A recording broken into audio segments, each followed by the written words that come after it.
Seja muito bem-vindo ao terceiro episódio do Divergente Podcast. Eu sou Jorge Aliani. Eu sou Daniela Matei. E estamos com um convidado especial aqui, Dr. Lucas Vitorino. Acertei, né? Isso Já mesmo. anotei para não esquecer aqui. Seja muito bem-vindo. Muito obrigado. E o Lucas, vou chamar de Lucas, tá? Fica à vontade. Tudo Se bem me que é chamar, doutor, cada vez que mas- me chamam de doutor, É, vai nascendo cabelinho branco aqui. pois é. Deixa eles Aqui comigo. a gente vai deixando isso pra lá. Deixa eles comigo.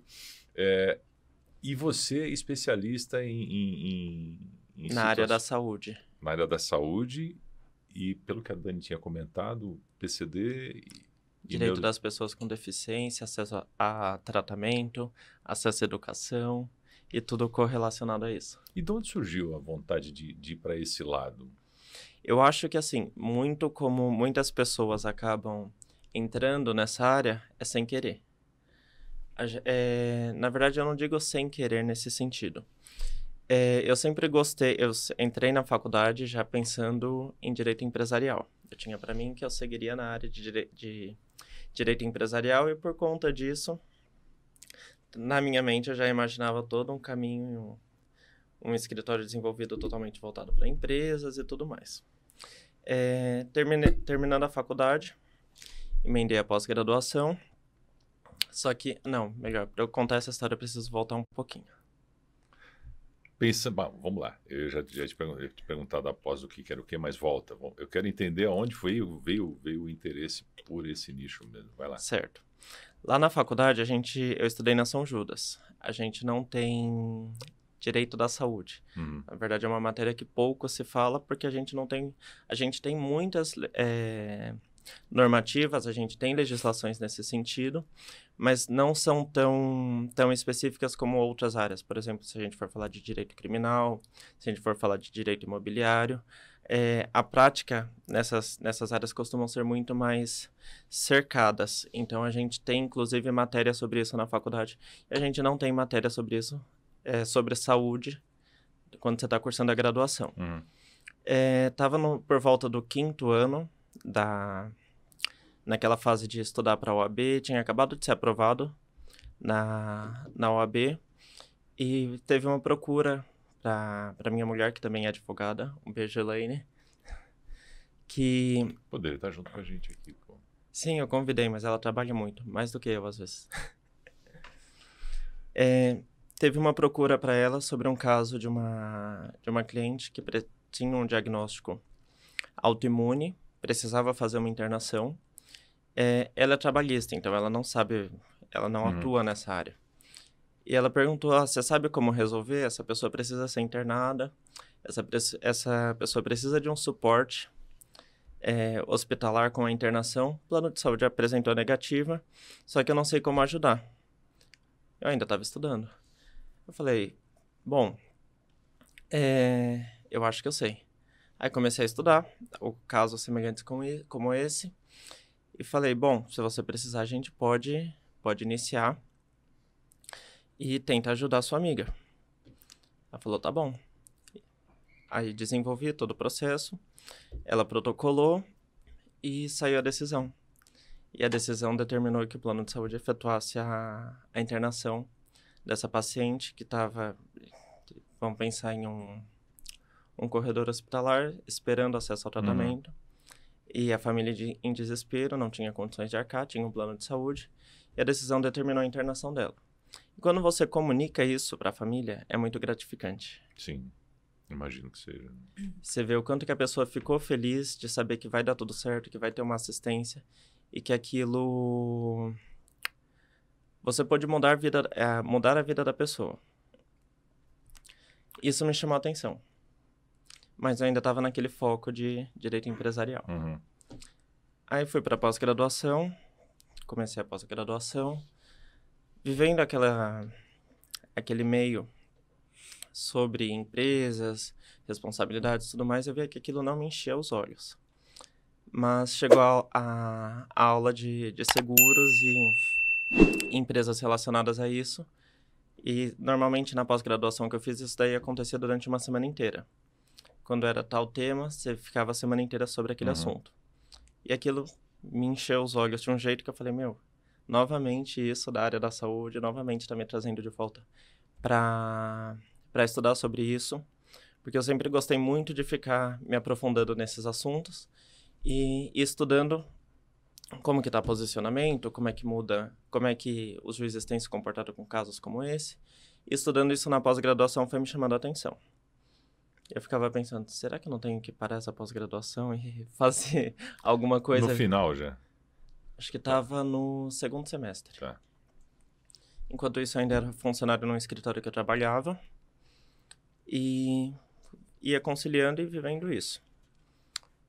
E começaram a aparecer outros casos relacionados à saúde, mas nada relacionado a empresarial. Uhum.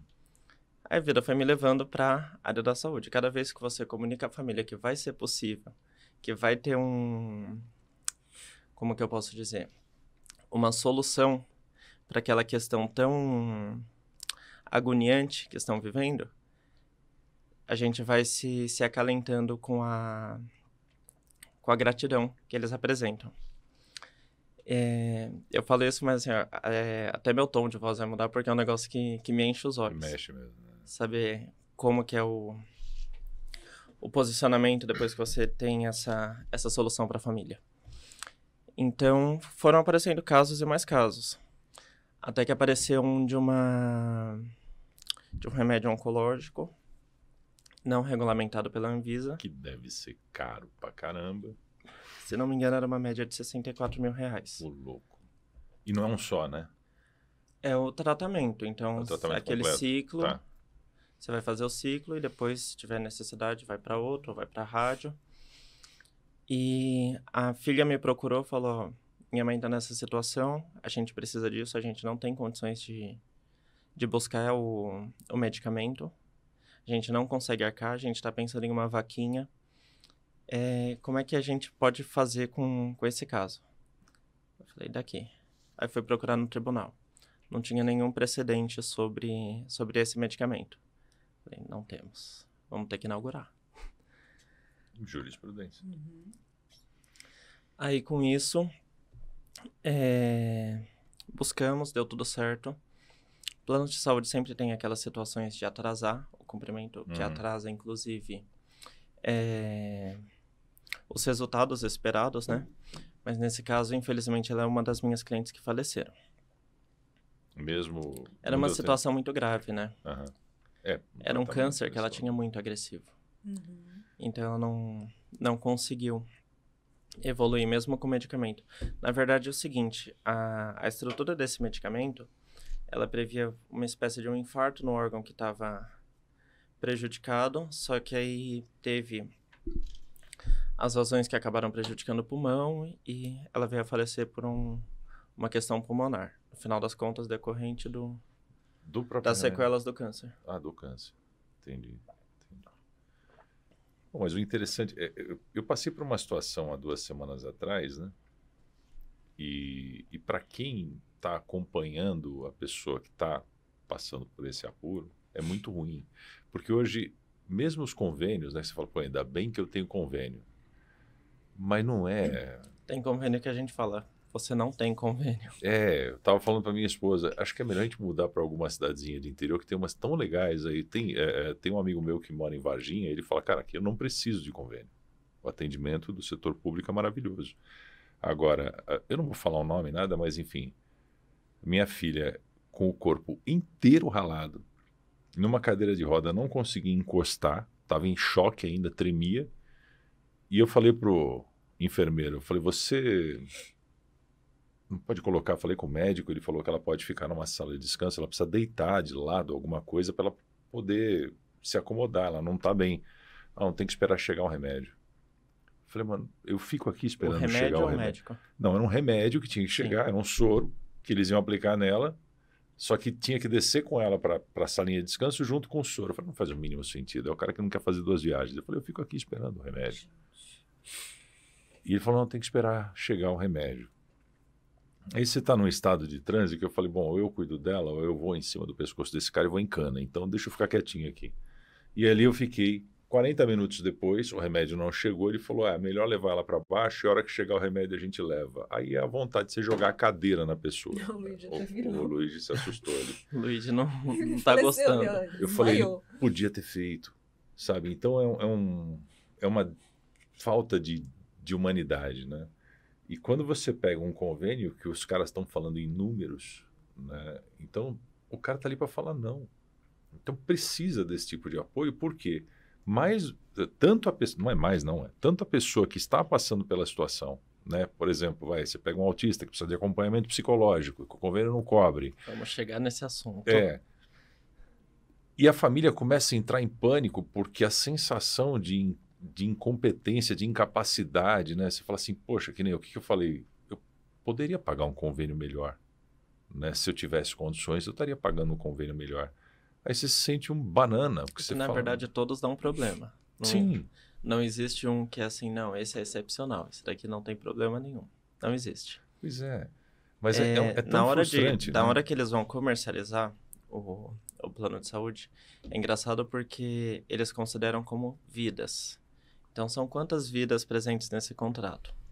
Só que na hora que tem uma necessidade, que tem alguma demanda que possa vir a precisar salvar aquela vida que foi vendida lá naquela primeira comercialização do contrato, deixa de ser vida, passa a ser um beneficiário, apenas valores a serem inseridos ou não, em caráter particular, ou não, já que o plano de saúde ele não vai autorizar de qualquer forma. Então, apesar de ter um objeto principal que é salvaguardar a saúde do beneficiário, na prática isso acaba não acontecendo. Sim.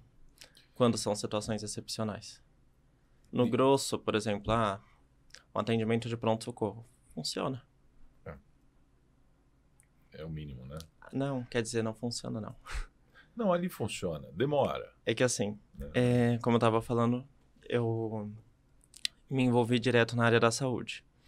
Eu lembrei agora de um caso em que a filha me procurou para contar que a mãe estava passando mal, estava com muita tosse em casa. E essa tosse foi evoluindo, ela estava com falta de ar, estava com tosse, estava com falta de ar. Foram no pronto-socorro do plano de saúde, realizada a triagem, a profissional que atendeu ali no departamento falou, espera aí que vai ser chamado sua senha. Passou 1 hora, passou 2 horas... Mais ou menos 2h30 depois, ela teve um infarto. Ela começou a tossir, infartou e faleceu. Ali na fila de espera do pronto-socorro. Então, assim, até o pronto-socorro... Não é pronto, né? São Não mecanismos, é né?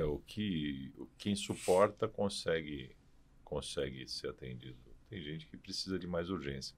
Ali com a minha filha foi assim, chegou uma hora que eu falei, nossa, por que deixaram ela esperando? Eu falei, porque vocês mandaram aguardar. Não, tinha que ter entrado direto. Cada um fala uma coisa. As informações ficam trocadas, né? Nossa, então eles não... cara, dá vontade, porque você quer confiar, mas o que está acontecendo, né? Eles Será não que falam a mesma língua, né? Sabe, não dá para ficar longe.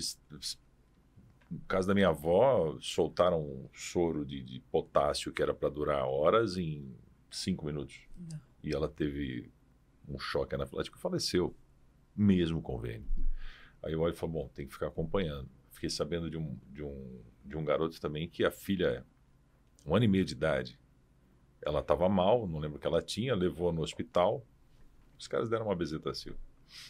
E ela entrou em choque, porque nunca tinha tomado e não fizeram um teste e faleceu. Alérgica. O cara me contando a história, eu falei, meu Deus do céu, né? Eu fico olhando para ele, pensando, ele contando com essa calma. Mas a gente não tem noção de como está a cabeça do cara, né? A minha vontade é falar, vamos lá, vamos pegar essa Kombi sua e vamos entrar no hospital com ela, sabe? Dá vontade de falar, meu, não pode, gente assim não pode trabalhar, sabe? Parece que as pessoas estão no piloto automático, ninguém se preocupa com a vida que está ali. O convênio, ok, lá em cima, em algum lugar, tem um cara fazendo continha. Auditoria médica. Mas o cara que está ali no balcão, pô, e se fosse a mãe dele, será que ele ia agir daquele jeito? O médico que está ali no plantão, sei lá quanto, se fosse a mãe dele, será que ele ia agir daquele jeito? A minha esposa falou isso para uma enfermeira, a enfermeira falou assim, não põe minha mãe na história. Deu vontade de falar, eu vou buscar ela em casa.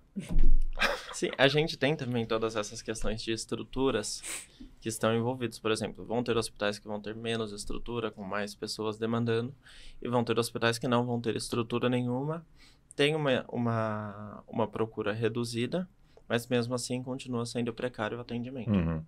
Então, assim, não tem como a gente prever como que cada situação vai acontecer, mas infelizmente, no meio do caminho, às vezes tem essas intercorrências, como eu contei, por causa dessa Sim, filha. por causa do tempo de atendimento, né? Eu sofri um acidente em 1990 e um dos caras que estava no carro, ele estava muito mal. E puseram ele na fila do corredor do Hospital do Tatuapé. Se tivesse depois o médico particular, que até a família descobrir e tal, o médico particular que atendeu, ele falou, olha, se tivesse sido atendido na hora e não ficado 6 horas ali no corredor, não teria perdido 20% do cérebro. Comprometeu a vida dele inteira. O cara ficou com dificuldade. Então, sabe, e provavelmente tinha alguém que podia fazer aquilo na hora. Tem eu não vou falar o nome, obviamente, tem uma maternidade muito famosa aqui em São Paulo. Acho que eu já te contei essa história, né? E a mãe chegou a gestante, né? Para o trabalho de parto. E colocaram ela numa espécie de um lugar meio largado. Uhum. Ali era onde ela tinha que ficar. E o pai da criança cobrando. Então, não vamos subir para a sala de parto, não vamos subir para a sala de parto. Ah, vão. Até que a cobrança se tornou cansativa, eles perderam a paciência, tá bom, vai subir para a sala de quarto. Ou para a sala de parto. Já na sala de parto, novamente sozinhos, desacompanhados. E a partir daí, novamente, o pai cobra, ninguém vem, o pai chama de novo, ninguém vem, até que vem uma médica na troca de plantão e fala, tá bom, eu vou estourar sua bolsa para ver se já vai acelerando. Aí veio e estourou a bolsa. Ela tinha tomado anestesia, acho que era 4 horas da manhã, ou era 3 horas da manhã, não lembro agora ao certo.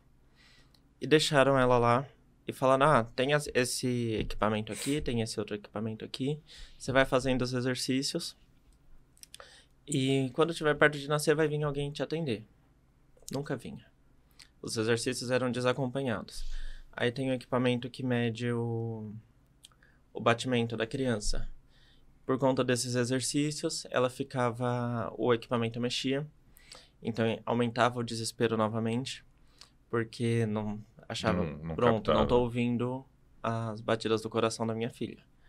Aí novamente uma situação de desespero, buscar alguém para atender. Aí vinha alguém, ajeitava, fica aqui fazendo esses exercícios na bola. Fica aqui fazendo esses exercícios na banqueta. E assim foi rolando. Lembra que eu falei que ela tomou anestesia, era 3 horas e pouco, né? 3, 4 horas da manhã. O parto começou a acontecer de fato mais ou menos meio-dia. A partir daí não teve mais nenhum tipo de anestesia, nenhuma hack, nenhum reforço. O que tinha era analgésicos. Só que assim, pensa que a mãe ficou o tempo inteiro só fazendo exercícios de força. O nível de exaustão e estresse muscular, mental. O corpo não aguenta. O corpo já estava cedendo, de fato, né? E beleza, chamaram, o pai foi novamente chamar, acho que minha filha vai nascer. Aí chamou a enfermeira, correu até a sala de enfermagem, minha filha vai nascer. Tá bom. Nada, de novo. Violência obstétrica, né? Negligência é o nome, né? Isso. Na violência obstétrica a gente vai chegar nessa parte. Minha filha vai nascer, nada novamente. Até que ele viu uma médico era um médico passando. Era médica. Então, não tem ninguém aqui, minha filha tá pra nascer e eu preciso de um suporte. A médica brecha a porta. Parece que vai nascer. E fecha. E some. E não volta. Nisso ele vai lá cobrar novamente. Até que ela vem. Ele fala, vocês precisam me ajudar a colocar ela na maca. E a médica vira e fala assim, não, se ela quiser, ela que vá até a maca. Senão o bebê vai nascer aí. Ela não tinha mais força para nada, depois de toda aquela sequência de exercícios que ficou fazendo. Então, por fim, ficou ali, no local onde estava, começaram a fazer o parto. Aí teve algumas intercorrências no parto, a ponto de acontecer uma laceração de terceiro ou era de segundo para terceiro, ou era de terceiro para quarto grau, com proximidade para a ruptura do esfíncter. Com isso, uma hemorragia lá generalizada. O que era um momento para ser mágico ali para a família se tornou um pesadelo. Então a sala tomada de sangue, a mãe pega e desmaia depois que a criança nasce, porque perdeu muito sangue aquilo ali. Aí inicia um protocolo de UTI e tal. Mãe volta da UTI. Toda vez que pegava a criança, ela começava a chorar. Uhum. E ninguém entendia o porquê. Isso primeiro dia, segundo dia, terceiro dia. Até que chega uma pediatra e fala: acho que tá com a costela quebrada, por isso que ela fica chorando. Vamos mandar pro raio-x. Fez o raio-x. Manobra, né? Aí tava com a costela quebrada, assim. Quebrar costela, quebrar braço, quebrar coxa durante a manobra de parto é comum. Mas não é comum não ter o exame físico, não ter um acompanhamento posterior, deixar pra descobrir isso aí, sei lá, 3 dias depois. Surreal, né? Então, assim, temos uma situação em um estabelecimento mega conceituado, com plano de saúde, um dos mais caros, não diria melhores. E tudo isso aconteceu. O meu avô fez uma cirurgia de pulmão. Tiveram que abrir tudo aqui. Esqueceram uma tesoura lá dentro. Ele estava mal, ele se sentindo incomodado, não conseguia sentar direito. Tem um caso parecido também. Aí foram lá tirar a radiografia. Olha, tem uma tesoura aí dentro. O meu tio-avô, o meu avô de novo, tomou um tombo, quebrou a clavícula, leva para tirar a radiografia e tal, leva no hospital. Chegamos lá, precisa tirar a radiografia do corpo todo e tal, porque ele estava mancando também. Aí tiraram da perna, e o cara não tirou a calça dele, eu acompanhando. Voltou, falou: o senhor tem um pino na perna? O médico: o senhor tem um pino na perna? Eu olhei, meu avô falou: não, nunca quebrei a perna. Ele falou: não, tem um pino sim, eu estou vendo o pino aqui. Eu olhei e falei assim: então, doutor, isso aí é um isqueiro, está no bolso dele. Eu falei: eu não preciso nem ser médico para saber que isso aí é um isqueiro e não é um pino. Sabe, o cara extremamente grosso, mal educado. Eu falei: pô, mas o cara não estudou, não fez lá o juramento de Hipócrates, sabe? Não é o sonho dele ser médico. Por que quando chegar lá o cara fica triste desse jeito, né? Tá ganhando bem, sabe? Se é competente, procura outro lugar também. Mas, enfim, são tantas. Só mais uma, que eu quero ouvir as suas. A minha avó quebrou o fêmur. Eu levo ela no hospital.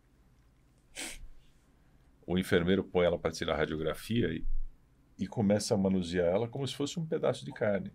E a minha avó, ela era muito tolerante à dor. Ela começa a gritar. Eu falei: olha, eu acho melhor você tomar mais cuidado com ela, porque Tá fraturada, né? tem alguma coisa quebrada aí. E ela tá sentindo dor. Ele falou: só tô fazendo o meu trabalho. Eu falei: então é melhor você começar a fazer direito, porque senão quem vai estar em cima é você. Na hora que ela gritou de novo, eu não aguentei. Mas você é muito bravo, Jorge.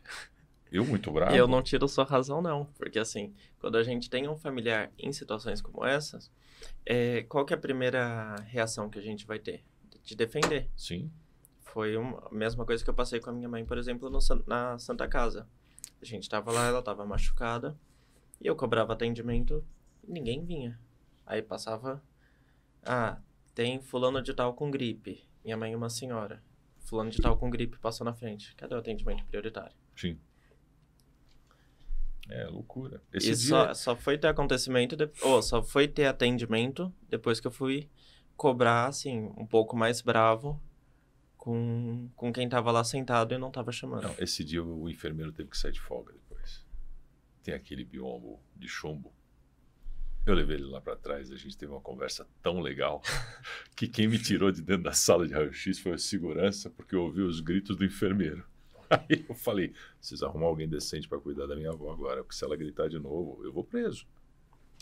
Eu falei: vocês não podem me tirar daqui que eu sou acompanhante dela, ela não vai ficar sozinha. Aí me deixaram lá. Mas eu falei: não dá, pô. E eu acho que isso é de qualquer ser humano. Depois né? me lembra de falar sobre essa história de acompanhante. Porque assim, mexe comigo. mas não mexe com quem eu gosto. Porque é pior, sabe? Você não pode... Se eu tô bem, se eu tô lá, eu vou deixar acontecer 1, 2, 3, que é isso? Aí eu que tô sendo desumano, né? Aí eu falei, quer saber? Eu era molecão de tudo, eu tinha lá meus 21, 22, estava com testosterona na tampa. Falei, é hoje. Mas enfim, aí trazendo do mundo dos acontecimentos que acontecem com qualquer pessoa, né? Você imagina isso numa situação onde a pessoa é dependente a vida toda desse sistema. Quer dizer, ela vai precisar, que é o caso de um PCD, por exemplo, ou de um neurodivergente, que não é que, depois que sarar... Doenças raras. Exatamente. Que é o que você hoje tem mais clientes, né? Hoje o que eu mais demando são direitos das pessoas com deficiência. Mas só para concluir a lógica, então começaram a aparecer muitos casos de saúde e não aparecia nada de empresarial. Eu ficava pensando, a vida tá dando seus sinais, né? Pois é. E quando a gente é novinho, ou novinho não, quando a gente é recém-formado, a gente tem que aceitar casos de tudo quanto é possível, porque a gente tanto precisa de experiência, quanto também precisa de dinheiro, e também precisa definir o que a gente quer, e de como que a gente vai seguir. E, curiosamente, apareceu um caso dentro da minha família, que, assim, ela tem uma proximidade com um primo meu, ela é sobrinha de um primo meu, e essa mãe que me procurou, ela teve um filho com um cara, o cara, depois do diagnóstico, ou depois do nascimento, fez o que grande maioria dos réus dos processos de alimentos costumam fazer, que é abandonar. E fácil, foi, né? Fácil, né? E deixou do jeito que tá na mão da mãe. E ficou por isso. Aí ela foi na Defensoria Pública, acho que na época era 2011, 2012, entrar com o processo de pensão. E ela ficou de 2011 até 2018 sem receber um único real de pensão, porque o cara ocultava patrimônio, ocultava salário, ocultava rendimento. E a Defensoria, ela tem muita demanda, né? Então a Defensoria, ela vai cuidar tanto de ações de direito de vizinhança, como também pensão alimentícia, guarda, criminal e tudo. De vez em quando alguém vai preso, né? Mas de vez em quando. Então, estava lá na Defensoria desde 2011 a 2012, tentando receber. Isso em 2018? Isso em 2018. Aí, esse meu primo falou comigo e perguntou: você consegue ajudar ela com a questão da pensão alimentícia? Falei, consigo sim, vamos lá. Aí, hoje em dia não existe mais, mas antigamente os processos eram todos físicos, então demorava muito para andar. Então os processos ficavam, sei lá, o que hoje a gente tem uma solução em 2 anos, antes a gente tinha uma solução em 6, 8 anos. Porque pensa que é tudo muito instrumentalizado. Então, supondo que esse daqui é o processo, para esse processo ter um andamento, tem que ir para uma fila dentro do cartório. Falo isso porque eu trabalhei dentro de cartório quando eu estava começando. Aí, nessa fila de cartório, vai pro carrinho com o estagiário, que era eu, levava até o juiz. Aí ia para a pilha de processos físicos. Aí o juiz tinha que dar decisão em todos esses processos dessas pilhas, devolver para o cartório incluir no sistema, depois devolver para o prazo, depois mandar para a intimação. Enfim, tinha toda uma logística para acontecer isso, fazia com que o processo demorasse mais ainda. Aí entrei no processo em 2018 e vi que, assim, tinha um pedido da Defensoria que era para bloquear o FGTS dele, que estava depositado. Só que depois que foi feito o bloqueio, ninguém mais nem tocou nesse assunto. Tentaram receber de outras formas e aquele dinheiro ficou depositado. Eu falei, bom, primeira coisa que a gente vai ter que fazer Sacar. é sacar esse dinheiro que tá depositado, porque pelo menos já vai te dar um suporte. Aí quando, enfim, tínhamos liberado o valor depositado no FGTS e consegui com que o juiz autorizasse o bloqueio do salário que ele estava recebendo, que não era um salário pequeno para a realidade que ele vivia, porque antes, se não me engano, ele era açougueiro, alguma coisa assim, relacionada à carne, não era peixe, e ele estava trabalhando nesse supermercado e ele estava tirando mais ou menos uns 7, 8 mil por volta disso, porque ele recebia a comissão do departamento de eletrônicos que ele trabalhava. Aí, beleza, ótimo. Saiu o ofício mandando bloquear o salário dele. Fui eu até a sede da empresa. Chamei o departamento jurídico. Falei, ó, a gente tem um bloqueio desse funcionário e tal. Beleza, bloqueio registrado, protocolado e informado no processo. Eu contei que essa adolescente tinha um diagnóstico de TEA? Não, ainda não tinha Você ia falado. chegar lá. Certo. Então, guarda essa informação. Chegou o bloqueio o protocolo do ofício no empregador dele. Conseguimos ter o pagamento da pensão, se não me engano foi 30% do salário dele. Mais os atrasados, ela... Não, foi só o bloqueio daquele mês, daquele salário que ele recebeu. Bloqueou 30%, repassou diretamente para a conta da mãe. Aí com isso, então tá tudo certo, né? Vai começar a ter os bloqueios, ele não vai ter por onde correr, porque tá tendo bloqueio no salário dele. Quando você fala em bloqueio, é porque já separa o valor que seria Isso, dela. a né? empresa ela já retém quanto que vai repassar para o funcionário, depois de fazer os descontos lá trabalhistas, e também quanto que vai tirar da porcentagem que foi fixada no processo de alimentos. Então eu virei para ela e falei, pronto, a gente tem você passou 6, 7 anos esperando para a gente ter uma solução com esse caso. Conseguimos, tanto com relação aos atrasados, a gente conseguiu parte aqui nesse fundo de garantia. Sim. E agora o que vier daqui para frente vai ser descontado na folha de pagamento dele e vai cair direto na sua conta, tal qual já aconteceu. Então todo mundo estava feliz e contente, satisfeito que tinha dado tudo certo. Mas não. Aí o filho da... Não pode, né? Pode. Pode. À Ele vontade. merece, pô. Aí o filho da puta pega e pede demissão. Só que a gente não tinha essa informação, né? Porque só parou de cair não caiu no segundo mês o pagamento que deveria vir na conta salário. Aí vai a gente descobrir. Então, a empresa não repassou o desse mês, juiz. Aí demora. Então, até agora, já tem 3 meses que a empresa não repassa. Ainda sem decisão. 4 meses que a empresa ainda não repassou o valor, mesmo com o ofício lá protocolado. Aí sai a decisão do juiz. Intime-se novamente a empresa para que informe os repasses referentes ao bloqueio no salário dele. A empresa respondeu no processo. Ele pediu demissão para não ter que pagar pensão para a filha dele diagnosticada dentro do TEA. Cara, tem que ter muito estômago para lidar com essas coisas, né? Porque, sei lá, eu de advogado ia virar justiceiro. Ia querer pegar um cara desse no tapa, porque quanto ódio desnecessário, né? Por uma pessoa que ele mal conheceu, que ele poderia estar ajudando. Isso é muito corriqueiro na prática clínica. Às vezes nem pediu demissão, né? Na verdade, ele pediu demissão para não ter mais os descontos na folha de pagamento dele. Com isso, ele deixou a filha dele autista aos cuidados somente da mãe, que não conseguia trabalhar, porque, se não me engano, ela é nível 2 ou nível 3 de suporte.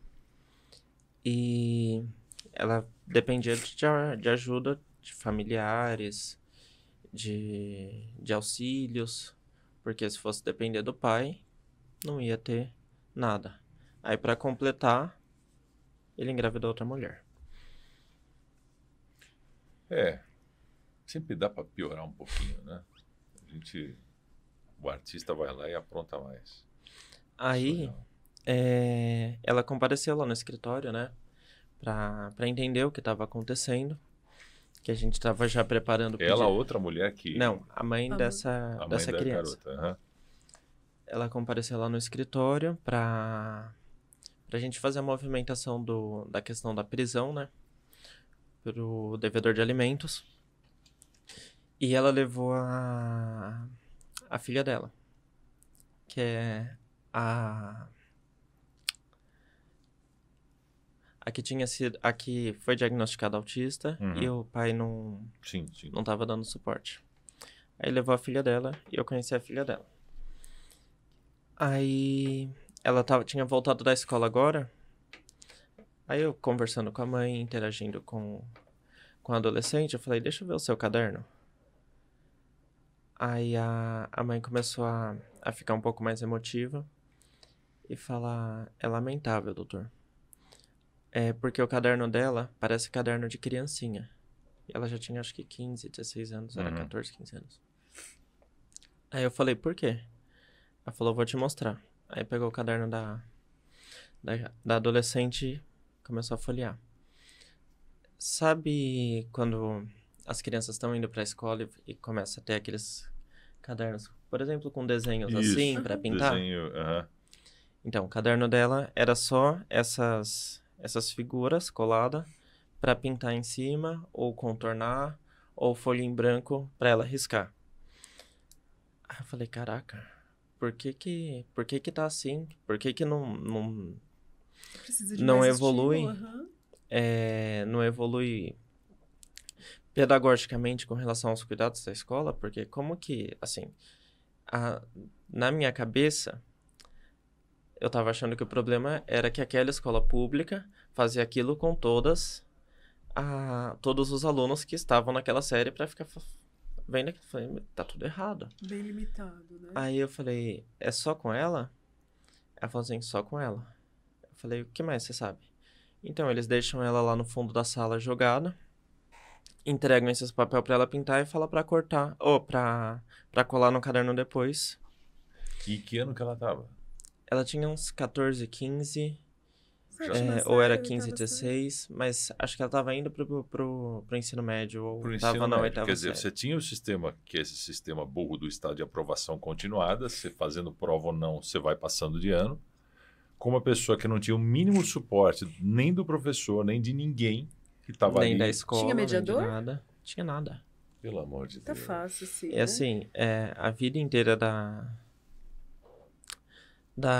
aluna apenas cumprindo um protocolo dentro de sala de aula. Isso faz com que desenvolva crianças adultos analfabetos ou semi-analfabetos, porque sequer teve qualquer tipo de cuidado durante o período pedagógico escolar. Não, e Isso você não é imagina... inclusão, segregação. Nunca. E não, a gente está falando aqui no caso de alguém que é neurodivergente, alguém que tem TEA, mas eu vou dar um exemplo meu. Eu era professor na rede pública. Eu fui por experiência, eu tinha 17 anos. Eu falo que eu dava aula para mãe de cara que estudou comigo na época, porque eu dava aula para o primeiro e segundo colegial na época, à noite. Então era aquela galera que trabalhava, que chegava lá para tentar evoluir um pouco. E eu, no segundo colegial, uma vez, 2 meninas me entregaram a prova em branco. E eu falei, Duas alunas da noite. 2 alunas da noite do segundo ano do ensino médio. Me entregaram a prova em branco. Mas peraí, eu tô falando aqui faz 3 meses. Vocês não sabem nada? Não. Eu falei, mas o que Era aula do quê? Matemática. Eu falei, mas o que vocês não aprenderam? Não, a gente não aprendeu nada. Eu falei, não, peraí. Eu tô falando aqui faz 3 meses. Nada. O que vocês não sabem? Onde é que vocês pararam? A gente não sabe matemática. Você sabe 2 mais 2 eu sei. Mas eu falei, você sabe fazer uma multiplicação? Não, aí já é mais complicado. Mas de onde vocês são? A falha vem lá da base. A gente é do Maranhão. E a gente veio pra cá e a gente tá seguindo aqui. Quer dizer, e aí, chega no final do ano, reprovei 4 pessoas. As 2, óbvio, porque não dá para você aprovar 4 provas em branco. E mais 2 que não vinham na aula. Porque o cara só de estar presente, botar o nome, eu já tomava pressão para aprovar. Eu cheguei com 4 reprovações, a diretora me chama, fala, Jorge, você não pode reprovar 4. A delegacia de ensino vai cair de pau em cima da gente. Eu falei, mas como assim? Os caras entregaram prova em branco, faltaram em prova, não tem o quê? Não tem material para eu analisar. Não, reprova no máximo 2. Escolhe 2 aí para passar. Eu falei, então aprova todo mundo. Eu falei, eu não vou sacanear um às custas do outro, já que aprova todo mundo. E eu tô fora. Na hora, porque ela falou, não, fica, eu entrei como suplente. Não, fica porque você é bom, você vai ser efetivado e tal. Eu estava curtindo da aula. Mas na hora que isso aconteceu, eu falei, para mim chega. Chega, porque isso aqui é uma mentira. Ela falou, mas a culpa não é nossa. Eu falei, tá, mas a gente está sendo conivente. Se você quiser que seja. Eu tô fora. Sistema de aprovação. Chamava Sistema de Aprovação Continuada. Sim. Cara, tô falando de 30 anos atrás. Continua igual. E aí, nesse caso, é mais severo ainda, porque, porra, já que você tem que aprovar todo mundo, dá atenção para as pessoas que precisam de um pouco mais de evolução. Faz o mínimo. É a falta de humanidade de novo, né? Então, aí, eu vendo aquilo lá, eu sempre fui uma pessoa que estudo bastante, sempre estudei muito. Então, na escola, minhas notas eram sempre muito boas. E aquilo me preocupou, porque eu acho que nem todas as situações a gente tem que tratar com completa ignorância sobre as peculiaridades. Na verdade, nenhuma das situações a gente pode ignorar as peculiaridades. E aquilo me comoveu de um jeito que eu precisava ajudar ela a encontrar uma solução. E pesquisando, assim, sumariamente, quando ainda não estava envolvido na área dos direitos da pessoa com deficiência, as informações que a gente busca na internet vêm sempre no seguinte sentido. Escola para educação especial. Escola destinada a pessoas com deficiência. E se você for observar na prática, isso não tem um aproveitamento para aquele aluno. Na verdade, ele acaba excluindo, segregando da realidade da sociedade. Você potencializa aquele transtorno ainda mais, porque ele não tem a possibilidade nem de modelar alguém que tem um comportamento que é mais aceitável em sociedade, por exemplo. Sim, as pessoas são produtos do meio onde elas vão conviver. Então, assim, se está no meio de uma Estatuto da Pessoa com Deficiência fala sobre isso, sobre prioridade de ensino em escola regular. Então, beleza. O que tinha de informação nesse sentido era escola para educação especial, escola para educação inclusiva, exclusivamente para isso. E se você for ver como que as pessoas que não são envolvidas com essa questão dos direitos vão receber informações de que esse é o modo adequado. Tanto é que esses dias eu postei um dos vídeos que eu compartilho no TikTok e veio o comentário de uma mãe de uma criança típica, se não me engano, falando que, se tem necessidade especial, tem que ficar em sala especial. Se tem... pode ser na mesma escola, mas fica em sala especial. Você vê que, assim, o preconceito ele é enraizado.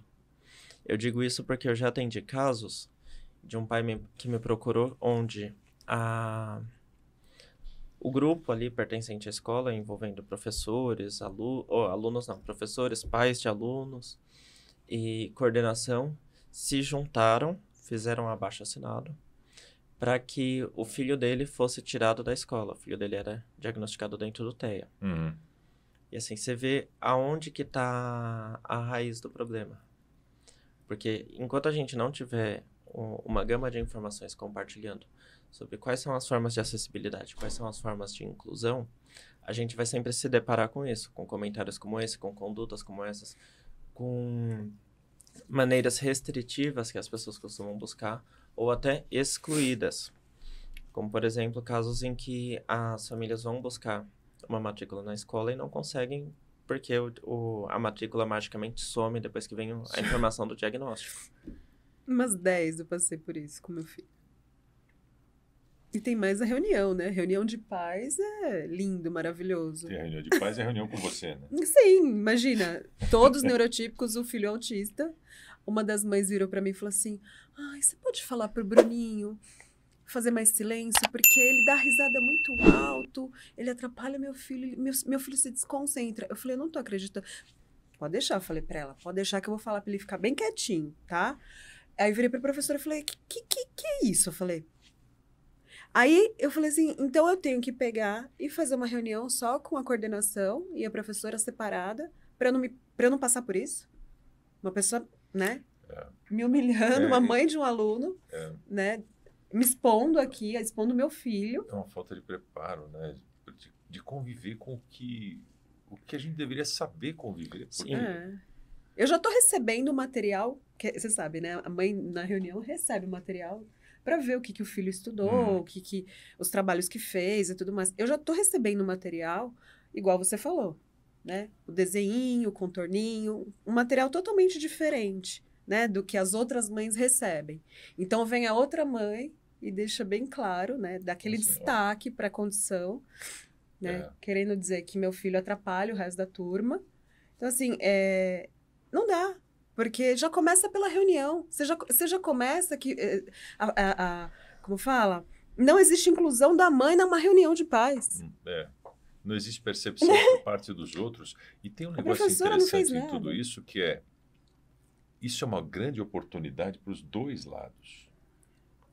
Para o teu filho e para o filho dessa mãe. Exatamente. Entendeu? É aprender a lidar com diferenças desde cedo, é aprender a trabalhar com resiliência, é tudo que a gente precisa para ser um humano de sucesso. Não é sucesso de ganhar dinheiro, é para se sentir uma pessoa como um ser humano. Para se sentir humano, para não chegar no momento da tua vida que você vai estar no hospital sem dar atenção para outra pessoa, porque você é uma topeira. Entendeu? E que acha que se não é a sua mãe, pode tratar de qualquer jeito. Exatamente. Então, é daí que nasce essa diferença. É desse tipo de mãe, sabe? Nossa, deixa eu respirar. Né? A gente espuma de raiva. Porque é óbvio que não tá bom assim e que é simples de ser bom. Né? As pessoas elas só precisam aprender que todo mundo é diferente. Algumas coisas elas podem gritar um pouco mais, mas... Todo mundo tem um lado brilhante e um lado obscuro, sabe? E a gente tem que aprender a lidar com isso para viver nesse mundo. A Dani sabe disso, não é mais minha psicóloga hoje. É uma pena, não pode mais ser. Demitiu a Dani. Mas quando eu fui diagnosticado, a minha esposa passou por uma entrevista com ela também, acho que 2 sessões, se eu não me engano. No meio da quarentena, quer dizer, ninguém mais estava me aguentando na minha casa e eu ficava me questionando por que é que eu sou assim. Então, numa depressão violenta, porque eu falava, pô, eu valho mais morto do que vivo, porque eu só atrapalho a vida dos outros. E, de repente, veio o diagnóstico. E a minha esposa começa a me olhar com outros olhos. A minha filha começa a entender que eu não queria ser grosso com ela, mas que de vez em quando saía o que eu pensava do jeito que eu pensava, sem filtro. Sabe? E eu começo a entender por que eu fazia as coisas. E aí você fala, putz, olha que legal, temos uma família. Né? Então, mas precisa a pessoa ter que estar dentro daquela família para se empenhar um pouco em querer mudar? Será que não tem... Porque, bem ou mal, é uma dor. Né? A gente não queria que fosse assim. Eu não queria que fosse assim comigo, você não queria que fosse assim com o seu filho. Eu tenho consciência para estar falando aqui hoje, mas o filho dela não tem. Né? Ela tem que falar por ele. E, porra, já não basta isso. Tem que aguentar uma fela. Vários felas.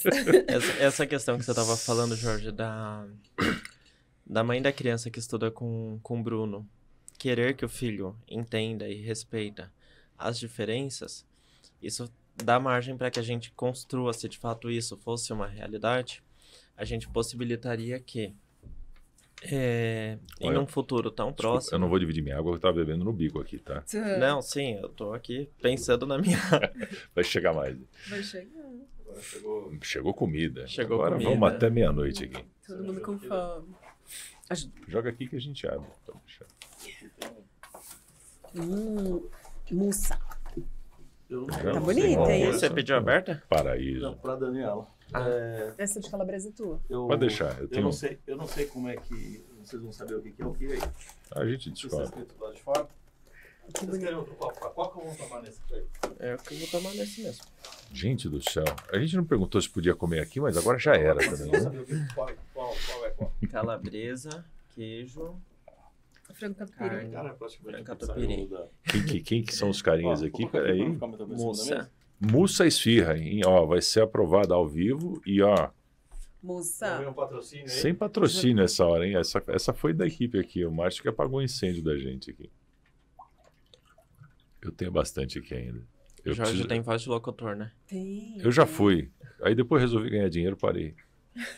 Porque locutor não ganha tanto Você dinheiro. vai chutar, não? Depende, tem uns que ganham. Mas aí é um meio que eu não consegui entrar. Por causa do autismo. Provavelmente. Por causa da falta de inflexão. Eu estava fazendo um trabalho para uma empresa essa semana, é até pertinente falar disso, é interessante. E aí eles falaram, Jorge, ficou bom, mas você podia dar um pouco mais de ênfase. Eu falei, deixa comigo. Peguei e gravei outra. Aí eu botei as duas para escutar. Tava igual. Aí eu falei, vou fazer de novo. E agora eu vou me empolgar mais. Fui lá e fiz de novo. Eu fui escutar, tava igual. Mesmo texto. Mas Mesmo você- tom. Eu não conseguia subir o tom Guardanapo. além daquilo. Guardanapo. Porque para mim aquilo é fora do comum. Parece que eu estou fazendo caricata. E quando você trabalha com locução, você precisa disso. Só que eu não consigo absorver isso. Então é aquele tom. Tanto que quando eu era locutor profissional, a galera me chamava a fazer propaganda de motel. Olha Que era só. onde eu tinha que falar baixinho e era aquele tom Sedutor. e papapá. Saía disso já era. Porque você tem que se empolgar. Teve um cara que ele foi persistente comigo. A gente gravou umas 60 vezes. E aí eu falei, eu vou ter que Põe fazer... persistente nisso. Sim, eu falei, eu vou ter que fazer o que ele quer, porque senão eu não vou embora daqui. E aí eu consegui chegar. Mas foi o único. Hoje eu gravo sozinho em casa, né? E tem algumas pessoas que me pedem ainda. Obrigada. Mas tem esse limite de não conseguir trabalhar em flexão. Que eu estava na casa de uma amiga nossa semana passada. E O aí que você eu, achou, Dani? Muito boa. eu me Maravilhosa. vi... Desculpa. Eu me vi... Obrigado, Dani. Numa garota que estava sentada na mesa, que ela começou a falar, ela tinha o mesmo tom de voz, falando do começo ao fim. Eu falei, bom, eu não vou falar nada, né, que eu não conheço, mas aí tem algum sinal de algo diferente. Mas você tá muito sorridente do que a época da Sim. avaliação. Sim. Valeu, Márcio. Tá com mais entonação. É, autoconhecimento. Você começa a saber o que você expressão precisa facial. corrigir. Né? Que eu falava, eu não sabia que eu tinha. Mas por que eu sou assim? Na vida inteira eu fui assim. Por que eu... É por Eu isso sou que muitos seco. autistas adultos costumam falar que o diagnóstico é libertador. É libertador. É libertador. Porque hoje eu abro uma reunião, eu tenho muita reunião, eu trabalho no mercado digital, eu abro a reunião e falo assim, ó, é o seguinte, pessoal, eu sou autista. Vocês não são obrigados a saber como o autista funciona, mas eu vou fazer uma prévia, vou gastar 30 segundos aqui para que vocês não sofram por conta do autismo. A gente pode explorar muita coisa boa Aí dele. não vem aquela pergunta patética. Nossa, mas você nem tem cara de autista? Então, aconteceu? graças a Deus nunca. Ai, Jorge, refrigerante. Não quero não. Não quero não. Se eu começar a tomar refrigerante aqui, a minha voz vai engrossar mais. Vai sair uns tons assustadores. aí. é? Mas o que acontece? Graças a Deus não ouvi isso. Mas eu já ouvi isso. A gente falando, olha, fulano tal é autista. Ah, não parece. Aí eu pergunto, como é que é um autista para você? O que ele tem que fazer para parecer um autista? Tem alguma condição Porque genética? eu no posso chegar diagnóstico? assim da próxima vez. O que você quer que eu faça? Que eu chegue pendulando desde a porta? Pendulando, flap. Sabe? Que eu fique olhando para cima o tempo todo, que eu comece a bater mãozinha. O que você quer que eu faça? Porque, cara, é uma característica peculiar. Ela não aparece numa foto. Então, Na mas foto o cara tá parado. se você for observar todas essas circunstâncias, essas condições, nenhuma tem relacionado ao rosto. Pois é. Todas Não. são comportamentais. Tipo, E outra? dor, estereotipia. E outra, a foto tá parada. Não tem movimento. Não dá pra você falar, não parece autista. Né? Eu não sei se os caras se relacionam com a história da síndrome de Down. Eu acho que eles relacionam mais com o autismo que tem umas estereotipias. Com o Dustin Hoffman, sei lá qual que é a percepção. que tem uma prosódia diferente, É, um jeito diferente mas de enfim. falar. Mas vamos voltar pro... E o espectro é gigante. Sim.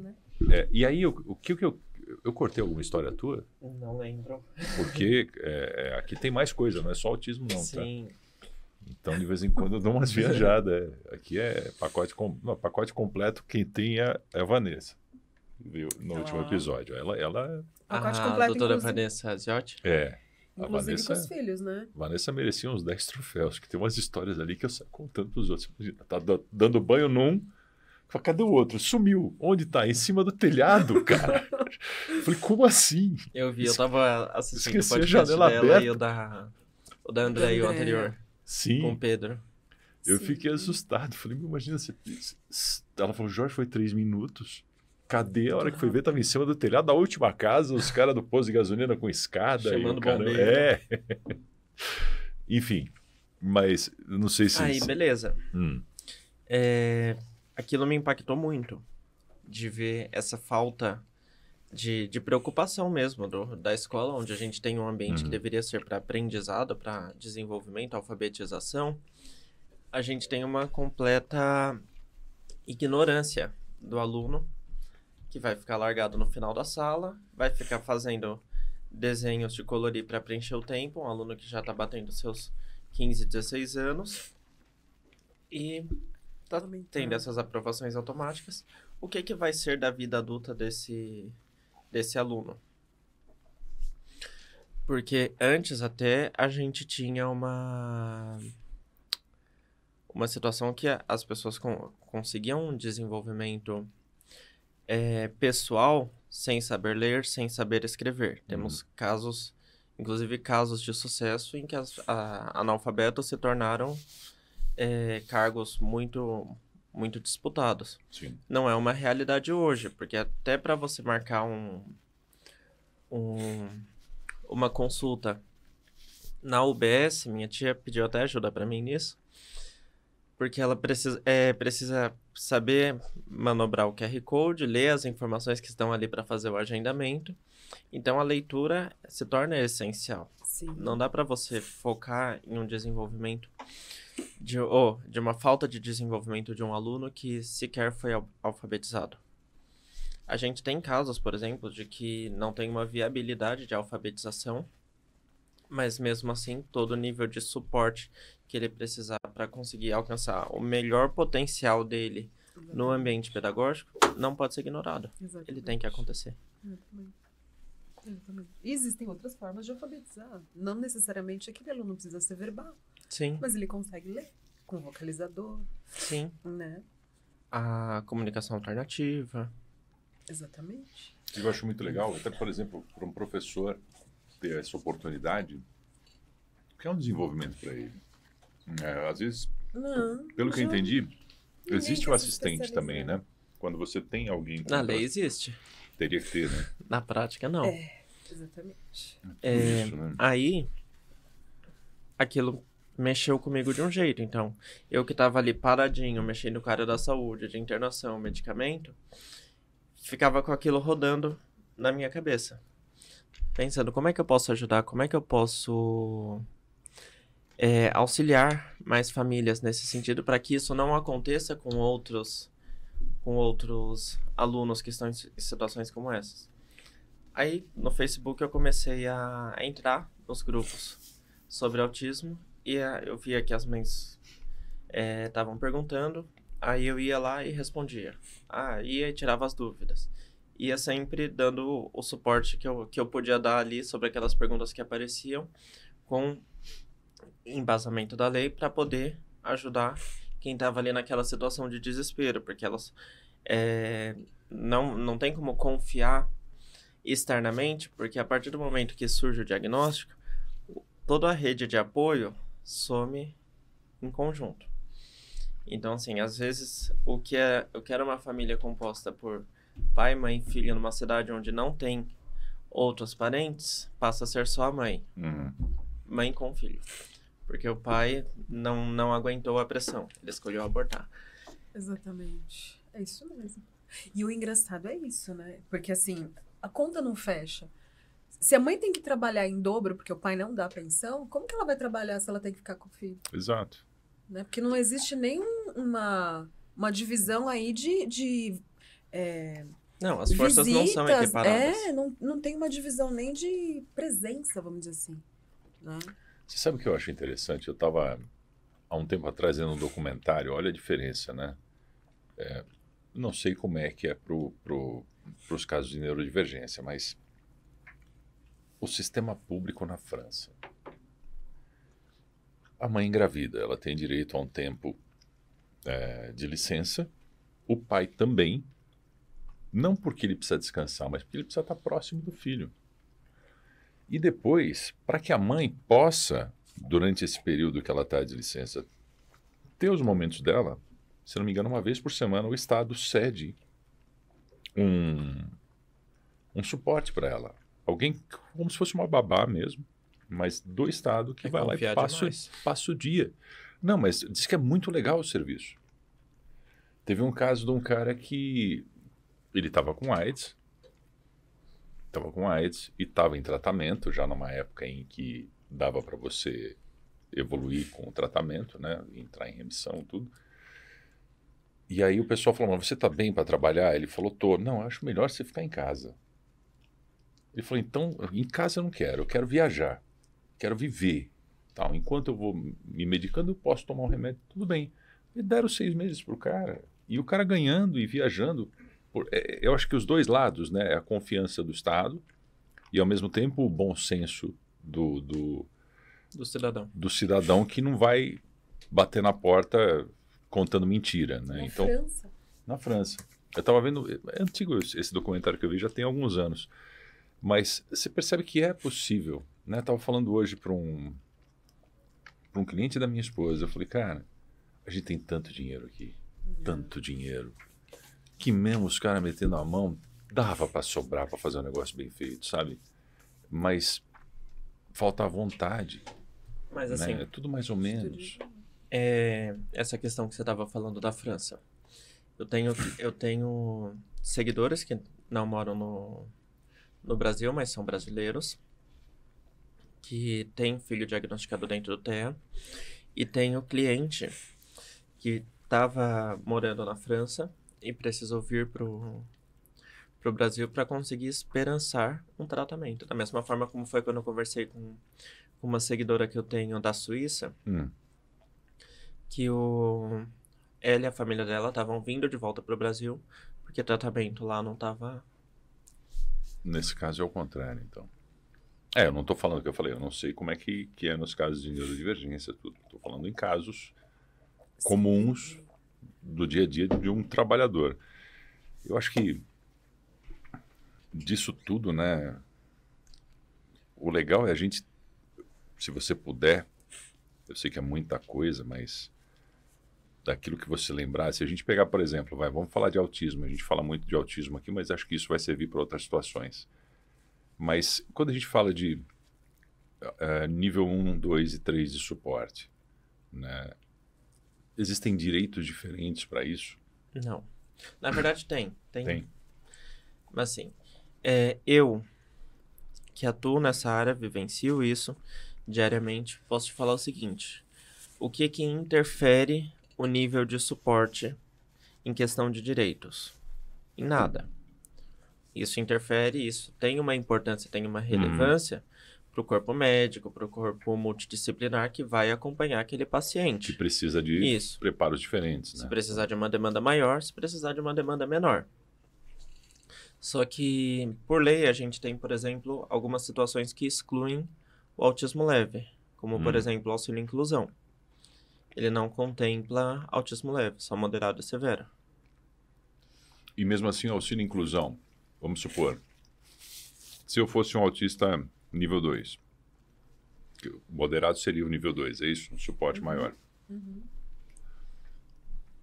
Vamos supor que meu pai fosse vivo, trabalhasse e ganhasse bem. Mesmo assim, eu teria direito?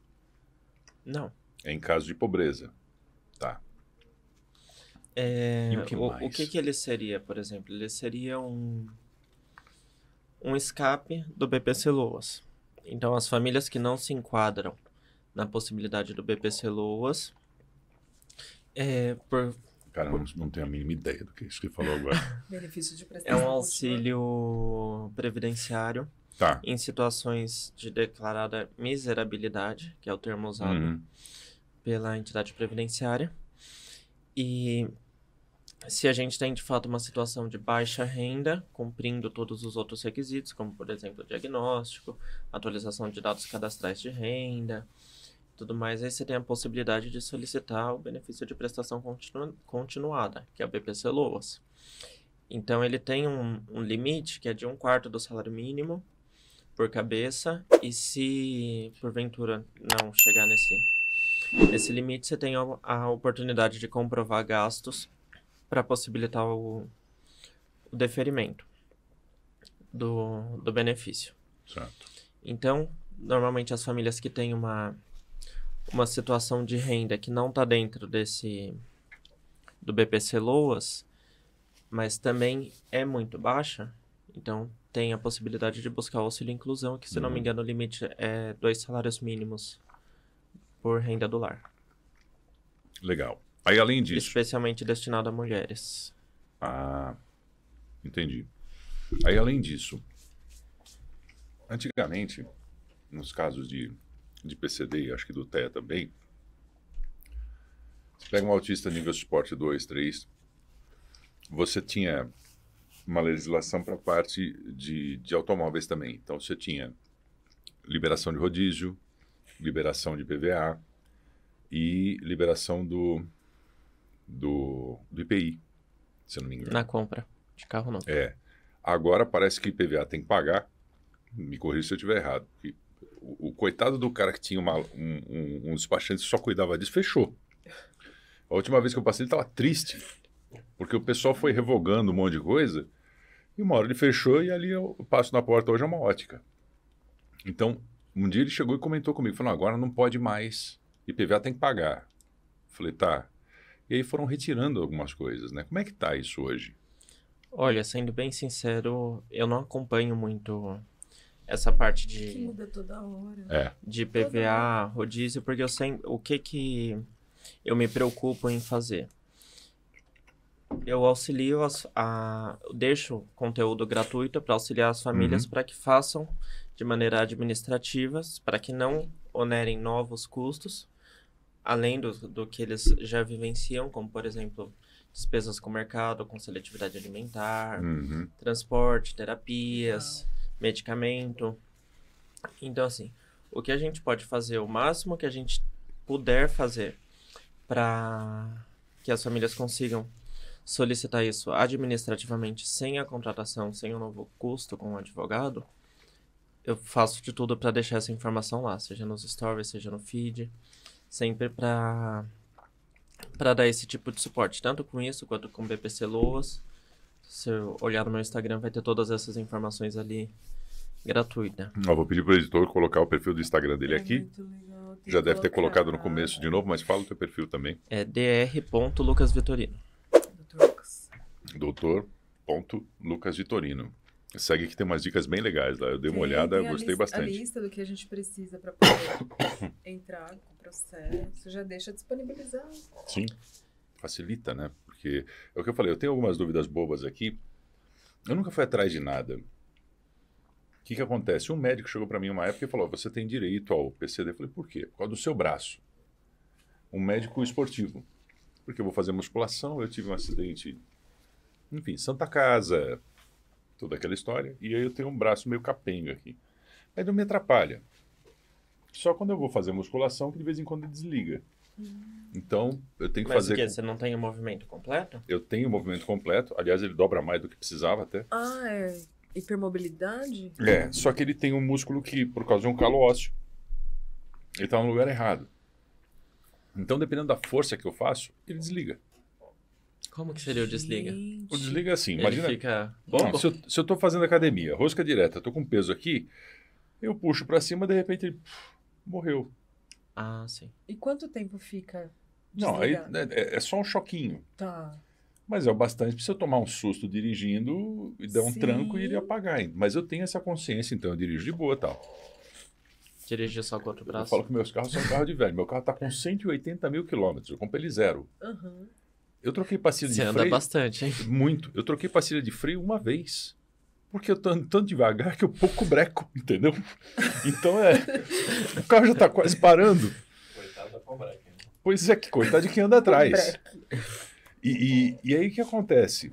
Porque eu tenho essa consciência, porque às vezes eu posso precisar e não ter. Então eu conto com um braço só para dirigir. Mas nunca foi o caso de... A primeira vez que eu fui, inclusive foi desse cara que fechou, e eu falei, como é que eu faço? Tal. Ele falou, não, você tem direito, tal. Aí eu falei, pô, eu não quero isso aí não. Na minha cabeça eu pensei, pô, eu não preciso disso. Tem muito mais gente que precisa. Aí vem gente pra mim e fala, você é bobo.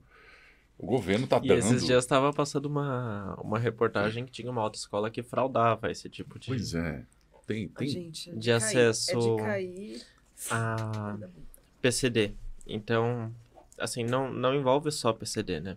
Envolve também outros diagnósticos, por exemplo, a hérnia de disco. Então eles falam, você tem esse problema aqui de coluna do lado direito, mas a gente vai ter que falar no seu laudo que é do lado esquerdo, que é o lado da embreagem. Pois é, né? E aí Esses dias eu tava vendo isso, acho que foi na Record. Eu conheci uma mulher muito rica, que na época que a gente estava na pandemia, uma muito rica mesmo. Ela sacou o auxílio pandemia. Ah, que lindo isso. Falei, cara... Esses dias eu também descobri de uma cliente minha que, assim, ela é muito rica e ela recebe BPC Loas, ou pelo menos ela disse que recebe. Ela eu falou, acho tô tão... esperando cair o auxílio dele aqui na minha conta, do INSS, aí eu vou fazer o que eu tinha pedido pra ela fazer. Acho que era o upgrade do plano. Eu acho tão surreal essas coisas, porque a pessoa tá achando que ela tá sendo esperta. Né? E não tá. Isso vai ter um preço em alguma hora. A consciência dela sabe que ela tá fazendo algo muito errado. Sim, porque muito tem a errado. destinação, né, pra situação de miserabilidade.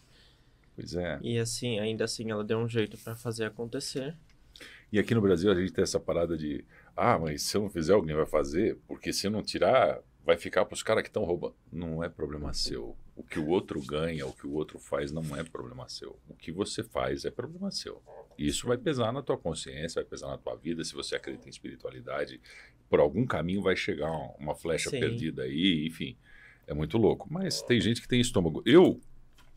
2 ou 3 falam, não, você pode. Eu falei, tá, mas eu não quero. Eu falei, cara, eu não preciso disso, eu consigo dirigir, nunca me atrapalhou, sabe? Deixa lá. Quando eu fui pedir, eu me senti mal. Quando eu fui conversar com... Não fui pedir, eu falei, deixa eu entender como é que funciona. Fui nessa lojinha, o cara começou a explicar, eu falei, tá. Isso por conta do braço ou por conta Do do braço, diagnóstico de do TEA? braço. Porque do TEA, se eu for fazer isso por conta do TEA, eu não dirijo mais. Eu não poderia dirigir, né? Se eu tenho os benefícios... Não, poderia sim. Poderia? Poderia. Uhum. Isso não te torna incapaz. Não sabia. Pode sabia. dirigir, pode ser responsável lá no parto do filho. Não te deixa incapaz. Então, por isso que eu falo, né, que esse boom de autistas, de pessoas, na verdade, buscando diagnóstico de TEA que não são TEA, achando que vão ter algum benefício, achando que vão, não sei, entrar pro TikTok, sei lá. Pior que no TikTok agora o que mais tá É o que aparecendo... mais tem a neurodivergência. Né? Eu não sei. Engaja, né? Pra mim é muito triste isso, porque a gente faz um trabalho tão legal para eles serem felizes, né? Lembra que eu falei? A condição é ser feliz e ser funcional. E eles querem para outros interesses. Né? Você vê, no meu caso, mudou meu relacionamento com a minha família. Porque Que o mais importante. Sim. E que não está exposto em sociedade, é dentro da minha casa. Foi onde mais mexeu. O resto, poxa, eu sempre trabalhei na área comercial a vida toda, sempre trabalhei com consultoria. E nesses momentos, eu não sabia nem o termo, eu uso masking. Eu chegava lá e fingia ser outra pessoa. Eu vendia aquilo que a pessoa queria comprar, porque eu tinha competência de entregar e ponto. Então, eu ia lá, Final sorria. do dia, exaustão mental total. Nossa, porque você fica assim, não, agora acho que eu tenho... destruído. Agora é hora de sorrir. Ele falou um negócio engraçado, então agora eu tenho que retribuir rindo. E agora eu preciso... Então, O sorriso empático. são 2 pessoas conversando dentro de você para chegar à conclusão do que você vai falar para a terceira. E chega uma hora que você fala... Eu chegava em casa, né? Eu sempre falei isso para minha esposa. Eu saio das reuniões, parece que passou um trator em cima de mim. E eu não entendia por quê. Porque eu não estava sendo eu. Agora, o que acontece? Eu entro na reunião e falo, cara, a parada é essa. Sou autista. Eu sou autista e tenho tem um TDAH aí e de vez em quando eu vou dar umas voadas, vou esquecer do que eu estou falando e se a nossa reunião vai ter 1 hora, vocês vão ter que puxar meu pezinho pro chão e falar, Jorge, volta. E tá tudo bem, eu não vou ficar bravo. O que eu não quero é que vocês fiquem bravos, porque eu não vou perceber quando vocês começarem a olhar no relógio, conversar com a pessoa do lado da tela, mostrando para mim que tem que terminar. Eu vou continuar. E aí fica tranquilo, porque a gente entra na reunião e de vez em quando, Jorge, ó, lembra do horário, hein? Ó, volta para o assunto. A gente tem horário aqui? A gente tem, mas a gente sempre estoura. Ah, tá. É impossível. Ainda mais agora com comida. Pois é. Com comida. Azar A do gente macho que estoura deu porque ele ideia. não para de falar. Pois é. Tem que me controlar. E aí, as minhas dúvidas são essas. E você esclarece muito disso no teu Instagram, que são por onde ter os benefícios, quais são os benefícios. A gente está falando do TEA, mas eu acho que o TEA, muita coisa conecta com a maioria dos casos de A PCD gente só também, tem né? uma possibilidade assim muito mais ampliada hoje de direitos no transtorno do espectro autista, justamente por conta da lei berenice-piana, que é onde reconheceu o TEA como deficiência. Uhum. E isso a gente tem uma inclusão também lá, uma inclusão. Tem lá no Estatuto da Pessoa com Deficiência. Então a gente abrange tanto esses direitos quanto os direitos da pessoa com deficiência. Isso é recente. 2012. Autista, 2000. então, muito recente. Autista não era PCD até então. Para os direitos, né? Sim, Autista. para fim de...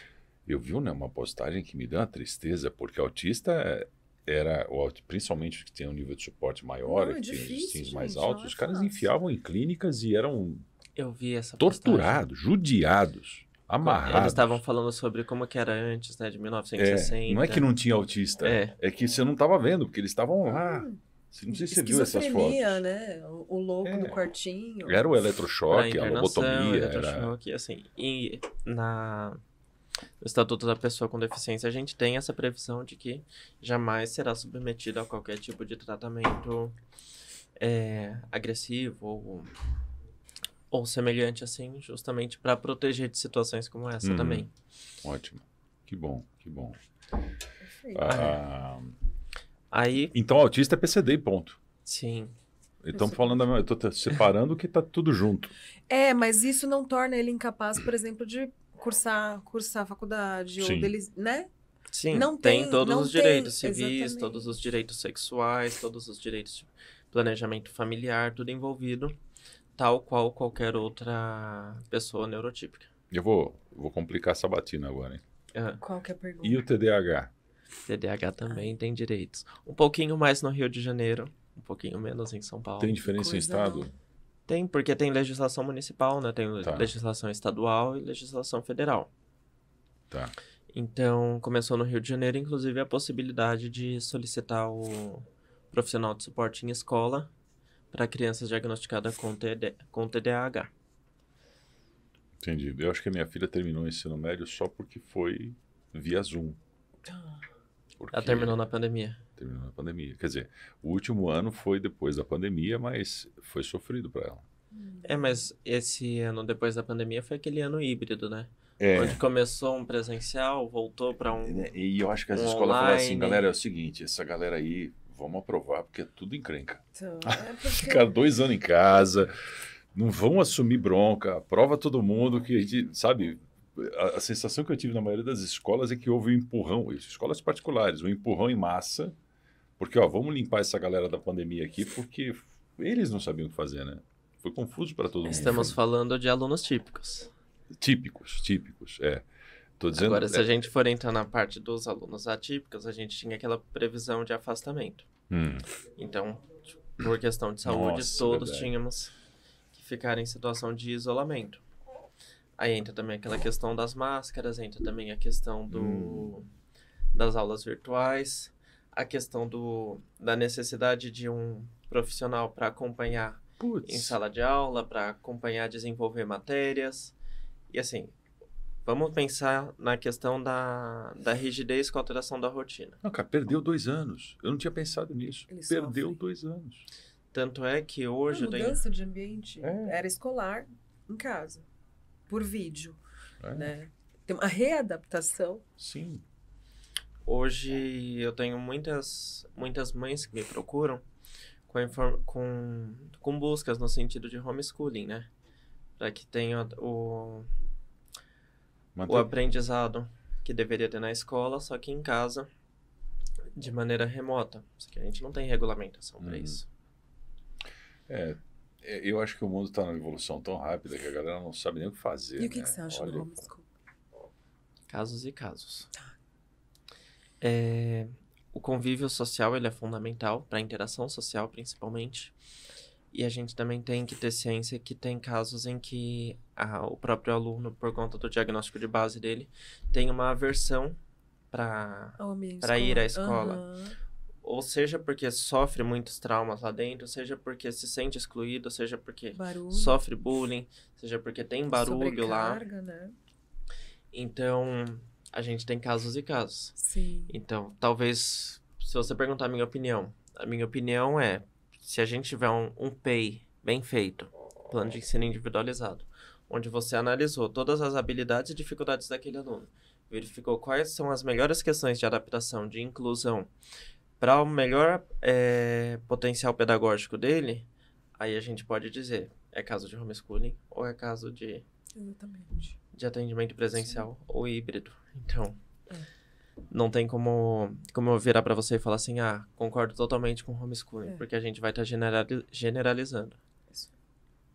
A aprendizagem social é muito importante, né? O convívio com os pares é muito importante. Mas, igual você falou, às vezes não dá. Né? Às vezes tem que ser de forma gradativa. Às vezes já é difícil quando você convive. Você imagina, no meu caso, que é um caso leve, se eu tivesse feito à distância, ia me atrapalhar demais. O pouco que eu consegui conviver me fez... Você acha que limitaria mais? Acho que eu peguei a de alguém, de milho. Não tem problema, pode pegar. É que eu não gosto de milho. Então...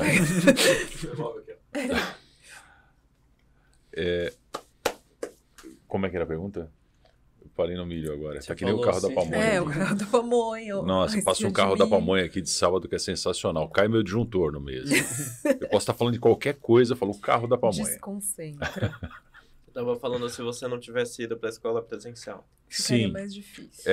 Eu acho que o pouco que eu amadureci foi por uma convivência forçada. De ter que ir pra escola, né? Porque... A gente... Foi um treino de habilidade social. Por pior que fosse a minha habilidade, ali eu tive alguma, né? E também eu tive a sorte de conhecer muita gente que também não era...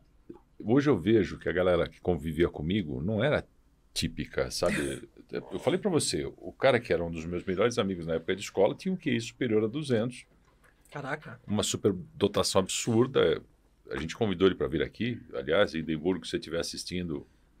Se demorar muito, o convite vai virar intimação, tá? É isso aí. Vai te buscar com o oficial de justiça na sua casa. O cara tem um QI que não dá pra medir, é um gênio, tanto que eu peguei ódio de xadrez, que foi ele que tentou me ensinar. Ele ganhava todas, eu tinha 12 anos de idade, eu falei, não quero mais saber disso. 12 não, tinha uns 9 anos. E campeão mundial de xadrez às cegas, tá no Guinness, enfim, é muito fora da curva. Fora da caixa. E estudava comigo, sentava do meu lado. Umas brincadeiras super saudáveis, tipo ficar furando as costas do amiguinho com compasso, porque é fora da casinha, né? Mais uma característica de inabilidade social. Pois é. E hoje vive sozinho, mora sozinho. Conseguiu uma namorada que, se eu não me engano, ela é uma física, né? Então, também, é mó barato. Um dia eu fui almoçar com eles dois conversando, eu falei, Deus do céu. Ele também é voltado para essa área? Como eu sou normal, eu fazia assim. Oi? Ele trabalha com o quê? Ele desenvolveu um software de investimento no Forex e ficou milionário e vendeu direitos para alguns bancos europeus e vive disso. Então, tipo, me ligou numa quarta-feira e falou, Jorge, vamos andar de kart? Eu falei, Melão, Edimburgo Melão é o nome dele. Ele falou, já é quarta. E daí? Eu falei, daí que você já ganhou a tua vida, eu ainda estou no processo. Não, mas vamos lá, é rapidinho. Não é rapidinho. Com você não vai ser rapidinho. Mas o interessante é isso, né? E teve outras pessoas como ele também, não sei se foi coincidência, que na época não tinha um diagnóstico nenhum. Nós estamos falando de 1982, 85. Em que eu tive a oportunidade de conviver. Então, ali no meio, eu passava batido. Ele era bom, ele ser meu amigo, porque ele sabia karatê, então não tinha aquele bullying violento, porque é bom você ter uns amigos que sabem bater, né? Mesmo que seja todo mundo nerd, porque quem bate não chega perto. Então eu tive sorte de conhecer uma turminha legal e que já era neurodivergente de alguma forma.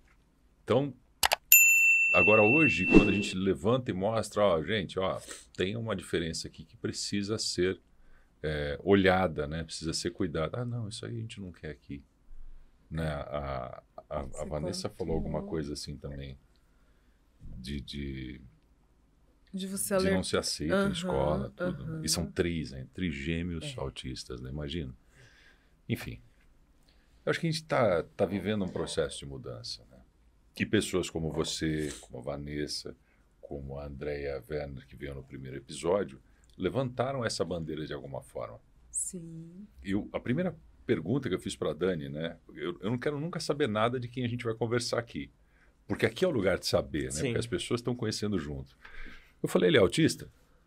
Perguntou se Ela você- falou, não. Ele é advogado, tal. Eu dei vontade de perguntar, tem certeza que ele não é autista?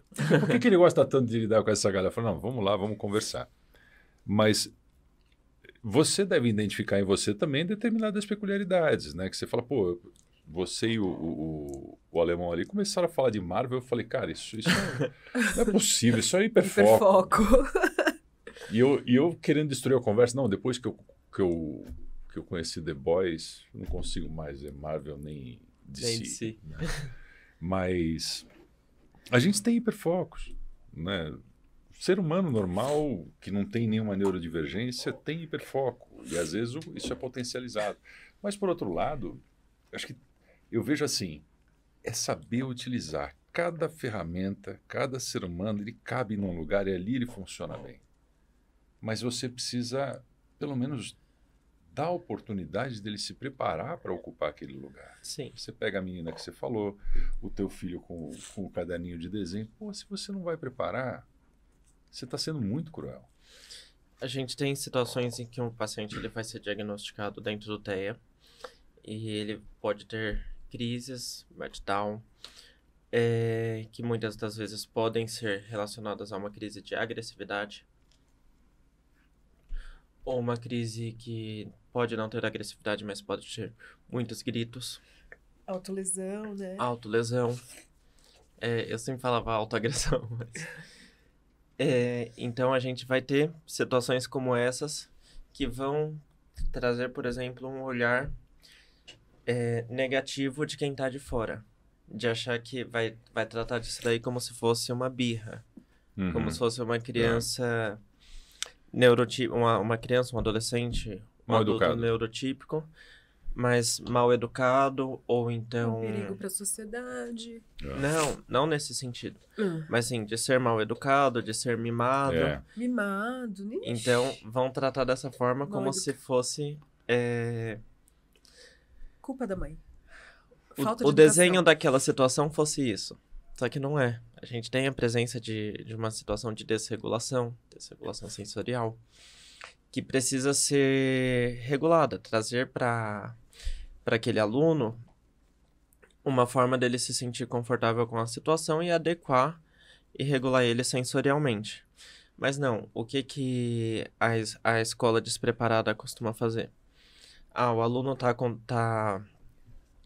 tendo crises dentro da sala de aula, leva ele para uma sala vazia, onde não tem nenhum aluno, não tem nenhum professor, só vai sair daí quando você tiver sem fazer isso. Piora, né?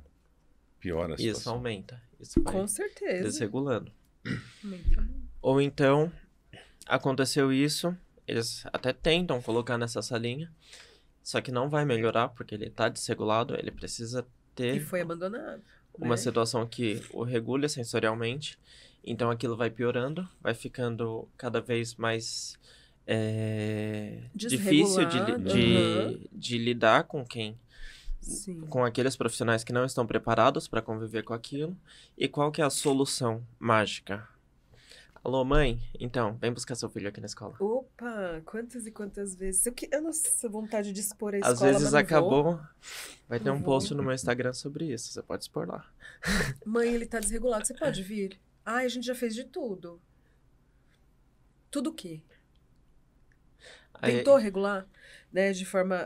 tentou melhorar a questão da sobrecarga? às vezes a mais criança fácil. acabou de chegar na escola, sei lá, deu 20 minutos. A mãe tá voltando no ônibus ainda pra casa. Ixi, várias vezes. Aí ligam. Tem que vir buscar seu filho por causa disso, disso e disso. Isso hoje. Segunda-feira. De novo, terça-feira. Quarta-feira. Quinta-feira. Isso vai desgastando a mãe. Isso vai deixando com que ela não sinta a segurança que precisa sentir no ambiente escolar. Que era um lugar que era para ser acolhedor, para ser inclusivo, para possibilitar uma educação para o filho dela. Mas isso não acontece. Vira mais um medo, né? Mais um medo para ela, mais uma insegurança. Aí, quando enfim consegue, sei lá, ficar numa escola onde não acontece isso corriqueiramente, quando eu digo não acontece corriqueiramente, eu não tô dizendo assim, uma vez no ano. Eu tô dizendo não acontece todos os dias da semana, ou então 3 vezes na semana. Acontece 1 ou 2 vezes no mês. Uhum. Então, ela fica mais tranquila. Ah, vai acontecer essas 2 vezes? Tá. Aí a escola acaba, o período relacionado à série do aluno. Então, vamos supor, é uma escola que vai até o pré, vai até a 4ª série. Aí começa um novo pesadelo. O novo pesadelo Outro lugar. aonde eu vou colocar ele ou ela para estudar, como que vai ser isso nessa nova escola, como que eu vou poder ter a segurança de que meu filho vai ser bem recepcionado nesse novo ambiente, como será que as outras crianças vão tratar ele, vão lidar com as divergências correspondentes ao diagnóstico de base. Então, isso vai desgastando mais ainda. Mãe de autista não tem um dia de paz. Você pode ter certeza, um dia. Característica essencial para ser mãe de autista. Né? Tem que ser barraqueira. Tem que ser barraqueira. Porque Ai, senão... porque eu fui muito calma, viu? Faltou barraco aí. Porque senão eles vão Faltou cortiço. pisar e amassar. Sim. É, Mas triste. falta... Não só eles, mas assim, não é só a escola. É Às um- vezes vem do judiciário também. Sim. Às vezes vem... É um despreparo geral, Ou melhor, gente. pode vir da família, pode vir da escola, pode vir do judiciário também. Esses dias mesmo, eu fui despachar com uma juíza sobre um caso de descumprimento de acesso ao tratamento, terapias multidisciplinares. Seria o básico, né? Um atendimento psicológico, fonoaudiológico, terapia ocupacional. Mas o plano de saúde não cumpre, ignora, passa por cima das decisões, prefere pagar uma multa que tem um teto do que, de fato, Teu despesa. possibilitar o tratamento. Então, com isso, ele negligencia a saúde. Esses dias o pai até mesmo falando comigo, ele falou assim, eu tô tão preocupado com isso porque ele já vai fazer 4 anos. E a gente tem que ter uma pressa muito grande Intervenção precoce. nessa fase infante, porque a intervenção ela tem que ser precoce. Então, quanto antes iniciar, melhores são os resultados que a gente vai ter.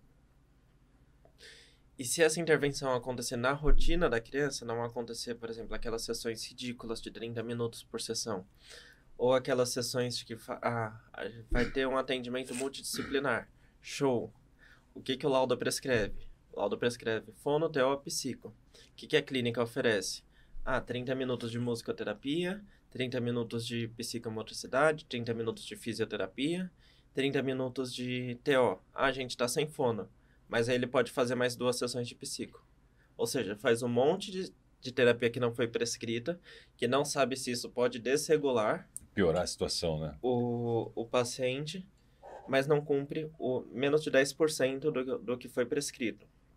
Inclusive, eu tive uma devolutiva de uma cliente minha que estava indo para o atendimento da clínica do plano e aconteceu isso. Só que, para piorar, eles pegam e enfiam em terapias coletivas. Por quê? Eles não conseguem atender todo mundo. Então, eles pegam, colocam, vai fazer 10 crianças nessa sala. Grupão. Os pais têm que ficar lá embaixo esperando. Sobe 10 crianças para a sala, ou 10 adolescentes, fica lá com um terapeuta, ou às vezes um ateu, enfim, alguém ali. Não se sabe o que está acontecendo, não se sabe como que essas terapias estão sendo realizadas, não se tem uma devolutiva, a família tem que implorar para que tenha uma devolutiva, para que tenha uma informação do relatório. que está acontecendo. Um treinamento parental também falta. Sim. Aí, beleza, situação descumprimento de plano, fui conversar com a juíza. E assim, não estamos falando de um fórum que quase não tem processos como esse. Estamos falando de um fórum que tem processos Inúmeros. corriqueiramente sobre isso. Exatamente. Aí eu falando com ela, eu sempre nos meus processos eu busco saber qual que é o posicionamento do juiz, vou sempre pesquisando nisso, para ter mais uma segurança para onde a gente tem que balançar, se é para esse lado ou se é para esse lado. Aí eu falava com a juíza, e falava sobre a normativa, e ela, que diz o quê?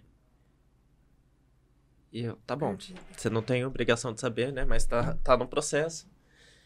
Falava, vinha de novo, e como você tá vivendo isso o tempo inteiro, fazendo isso constantemente, eu sei de cor. Aí eu falava isso com ela, eu falei, e a gente tem essa previsão pra quando acontecer essa situação. Ela tem? Eu tenho. Então, assim, a gente tem um despreparo tanto da escola, às vezes a gente pode encontrar um despreparo do judiciário, e são situações que a gente não consegue prever, diferente de hoje. Quando eu tava despachando com o juiz e conversando com ele, eram 2 casos com esse mesmo juiz, ele falou, não, eu entendo, eu tenho familiares que têm crianças diagnosticadas dentro do TEA, e eu sei o quanto isso é importante. E começou a conversar comigo e virou uma conversa muito legal, o que era para ser só um despacho com o juiz. Então, é por isso que é legal ter gente que curte o que faz fazendo. Que nem você, que nem a Dani. Porque são as poucas pessoas que conseguem fazer a diferença na vida dessa galera, né? Porque, imagina, você pega um advogado que não é aprofundado que nem você em tudo isso, e ele dá de encontro com uma juíza igual a essa, que não tem obrigação de saber, tá tudo bem. A tua esposa é Aí trabalhista. que formam precedentes ruins. Pois é, errado, né? Errado. Eu acho que no teu caso é a mesma coisa, mas é porque eu tive a infelicidade de acompanhar na parte trabalhista. Mas o meu advogado falava assim, vou entrar lá para saber quem é o juiz. Voltava a falar assim, ó, esse juiz aí é legal. Eu falava, legal. Porque era um cara que tendia mais para o empregador. Às vezes entra e fala, tem acordo, doutor? Melhor fazer acordo porque esse juiz ele tende mais para o trabalhador. Então cada um tem a sua... E o juiz está lá para isso mesmo, para ter a percepção dele sobre o caso, dar o parecer. Mas quando você tem uma cadeia, né, que vai de um sistema de saúde particular, muitas vezes, que não dá assistência, uma escola que não dá assistência, professores despreparados, às vezes um advogado no meio do processo que não sabe o que está fazendo, psicólogos que não conseguem diagnosticar, Sim. no teu caso, pediatra, neuropediatra. Que a situação pior tem algumas clínicas do plano e alguns planos de saúde que eles, depois que recebem o laudo com a prescrição do paciente, falam, vocês precisam vir para uma avaliação. Aí essa avaliação a gente vai dizer quantas horas são necessárias. Já tá errado aí. A gente entende também que, assim, o médico ele vai prescrever um número seguro de horas. Por exemplo, uma prescrição de 30 horas. Pode ser que o paciente não precise disso nesse momento. Mas daqui a 6 meses ocorra qualquer uma situação que cause um regresso ou os profissionais vejam uma necessidade de aumentar, tudo isso está dentro das 30 horas. Então, se hoje ele está fazendo 15, daqui a 6 meses precisar aumentar, vai fazer 25, está tudo ali dentro.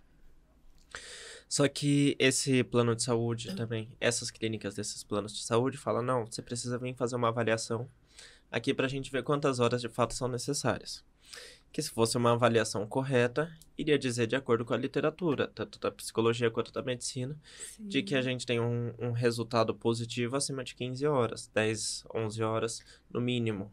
Não uma vez na semana, duas vezes na semana.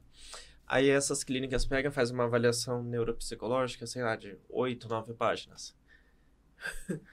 E lá no final, conclusão. O paciente precisa de 1 hora de psicologia ABA, 1 hora de fono, 1 hora de TO. Essa é a conclusão. Por semana? Por semana. Ah, Aí, beleza. Chegou com essa informação, me procurou, vejo isso. A família, quando recebe essa informação, ela não sabe o que está acontecendo, o que está sendo feito ali com o caso deles.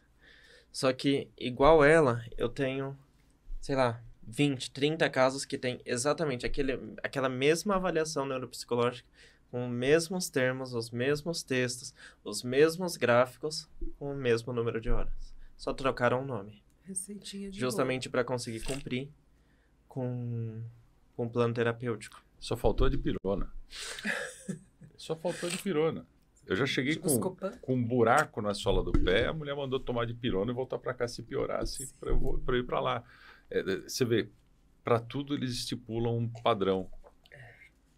Lucas, e aquela situação em que crianças neuroatípicas, enfim, autistas, né?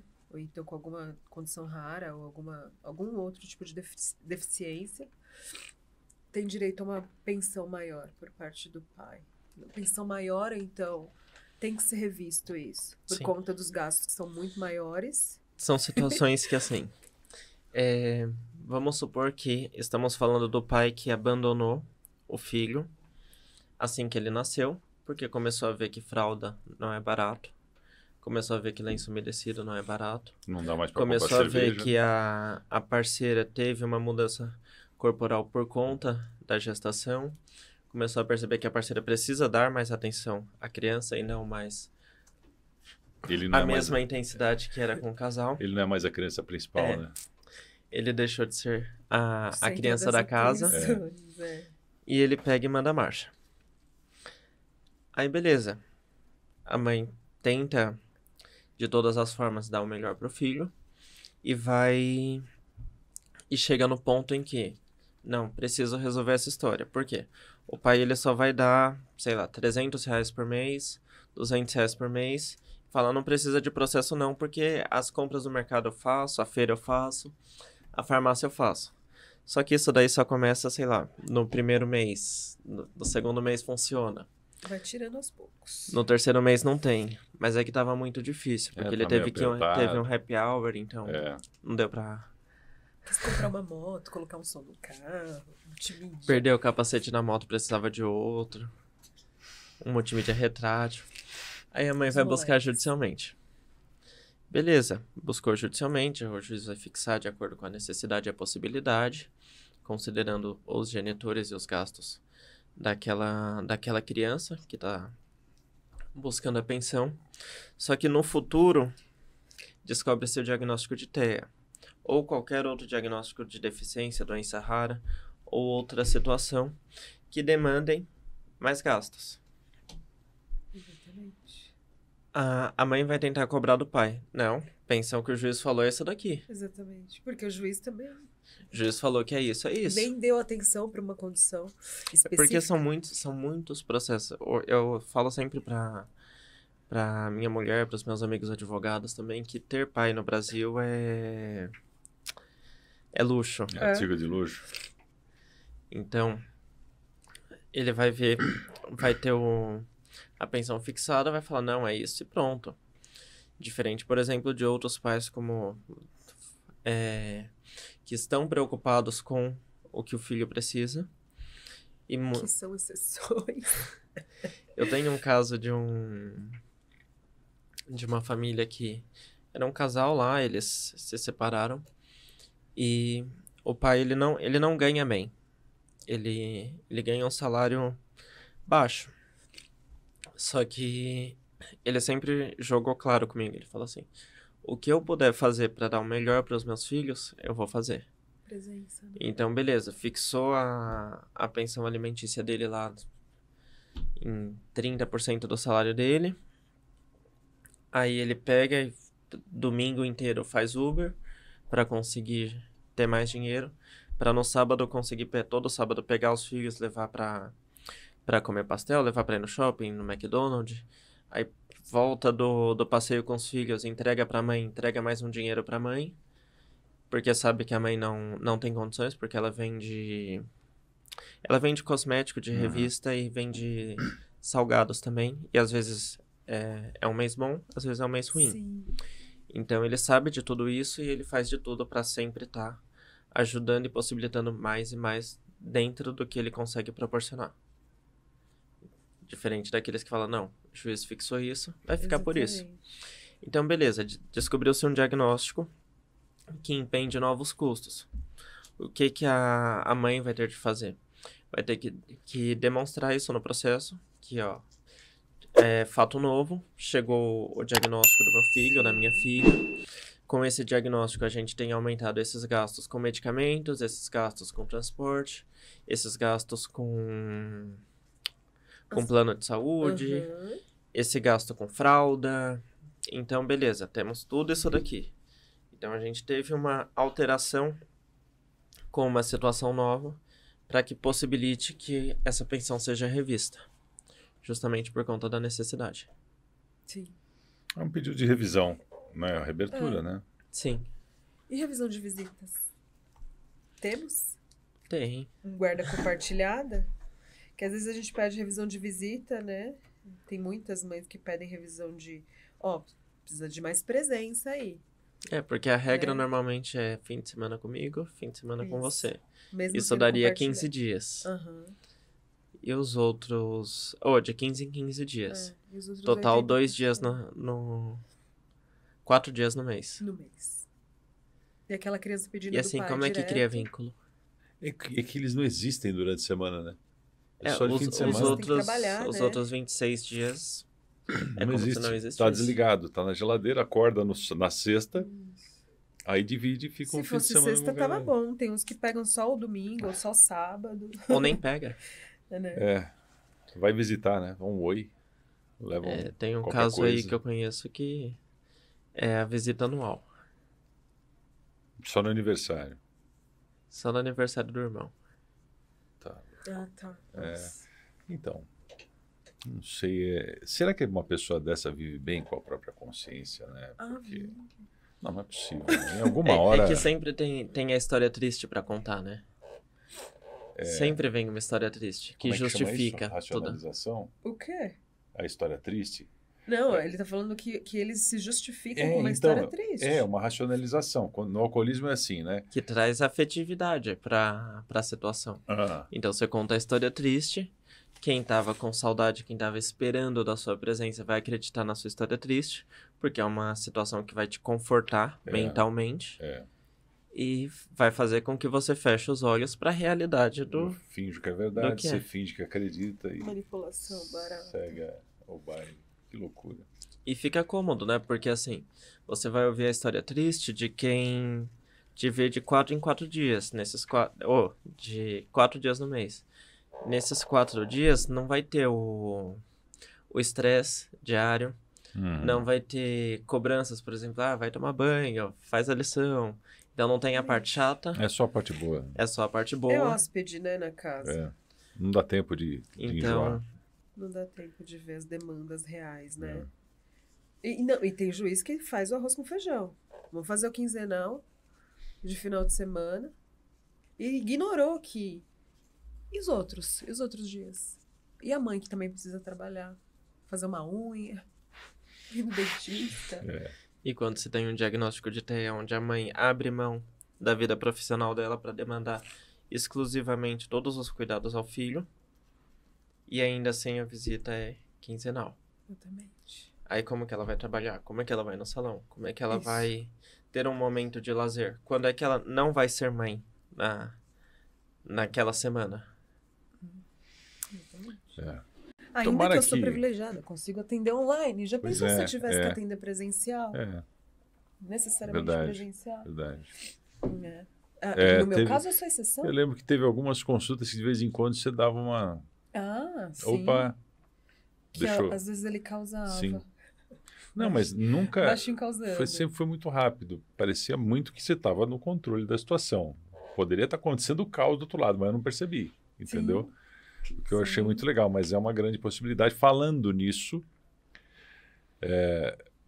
antes que eu leve uma bronca, né? A gente só está aqui graças ao apoio da Clínica Terapeutiar. A Clínica Terapeutiar, ela é uma clínica especializada em atendimento de pessoas com neurodivergência, da qual a Dani e o Márcio são proprietários. De lá que saiu a idealização do Divergente Podcast, para que a gente leve para vocês mais informação, traga pessoas que são importantes e que se preocupam em melhorar a vida de quem está passando por esse tipo de situação. Porque quando eu falo está passando, é para passar a vida toda, né? A gente está falando de transtornos. E se alguém falar para você que tem cura, se o pastor falar que tem cura, se o médico falar que vai sarar, se o governador vai falar que melhora, esquece isso. São transtornos, você tem que aprender a lidar com eles. E a Clínica Terapeutiar, no caso, o Lucas, o Dr. Lucas e outros que a gente vai trazer aqui, já vem trazendo, são pessoas que apoiam muito isso. Então, caso você precise desse tipo de atendimento, eu recomendo aqui na descrição desse vídeo, tem o contato da clínica. Vamos deixar também o Instagram do Dr. Lucas. Era para durar 1 hora, a gente só dobrou a meta, né? Eu ainda Como não falei nem metade do que tinha pra falar. Eu entendi as 5 esfirras agora. Ainda tem muita esfirra aqui. A gente tem que falar de novo, Lucas. Eu acho que é o que eu falei para Dani hoje. Vamos bater um papo com ele, vamos falar no geral, mas vamos falar sobre temas específicos também, né? Porque era legal a turma conhecer você e nas próximas a gente trazer situações, leis, detalhes, para que a gente possa se aprofundar. É muito assunto.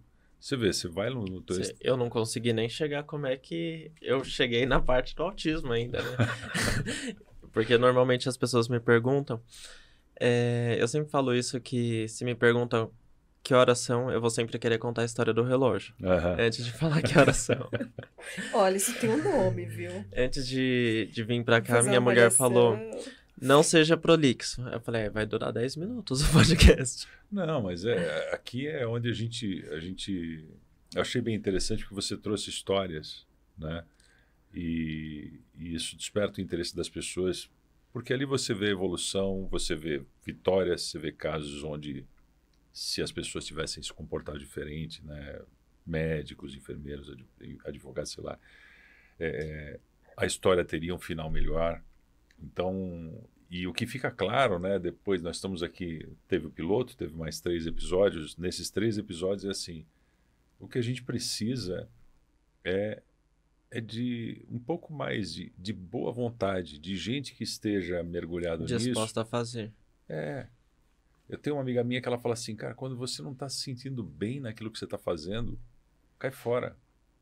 Porque você não vai atrapalhar só a sua vida. Sim, Você vai atrapalhar a vida de quem depende de você. exatamente. Né? Então é melhor você não fazer, vai fazer outra coisa, vai ser feliz, vai vender sua arte na praia, que nem aquela maluca lá que chegou atrasada do neném. Eu quero vender minha arte na praia, fumar meu baseado. Vai lá você também. Agora não vai tentar cuidar de gente que depende de você para fazer mal feito. Isso estraga a vida da pessoa além da sua. Isso aí. Beleza? Ó, Clínica Terapeutiar. Tá aqui embaixo as redes do Dr. Lucas também. Vamos trazê-lo de novo. Vamos falar Espero sobre o mais convite. temas. Foi um prazer te conhecer. Foi divertida a conversa desde lá de fora até aqui. E a gente se vê no próximo episódio. Obrigado pela companhia de vocês até agora. Obrigado de Isso, novo. obrigado a Obrigada, todos Dr. vocês. Lucas. Obrigado pelo convite. Até o próximo episódio. Até o próximo. Até mais. Tchau.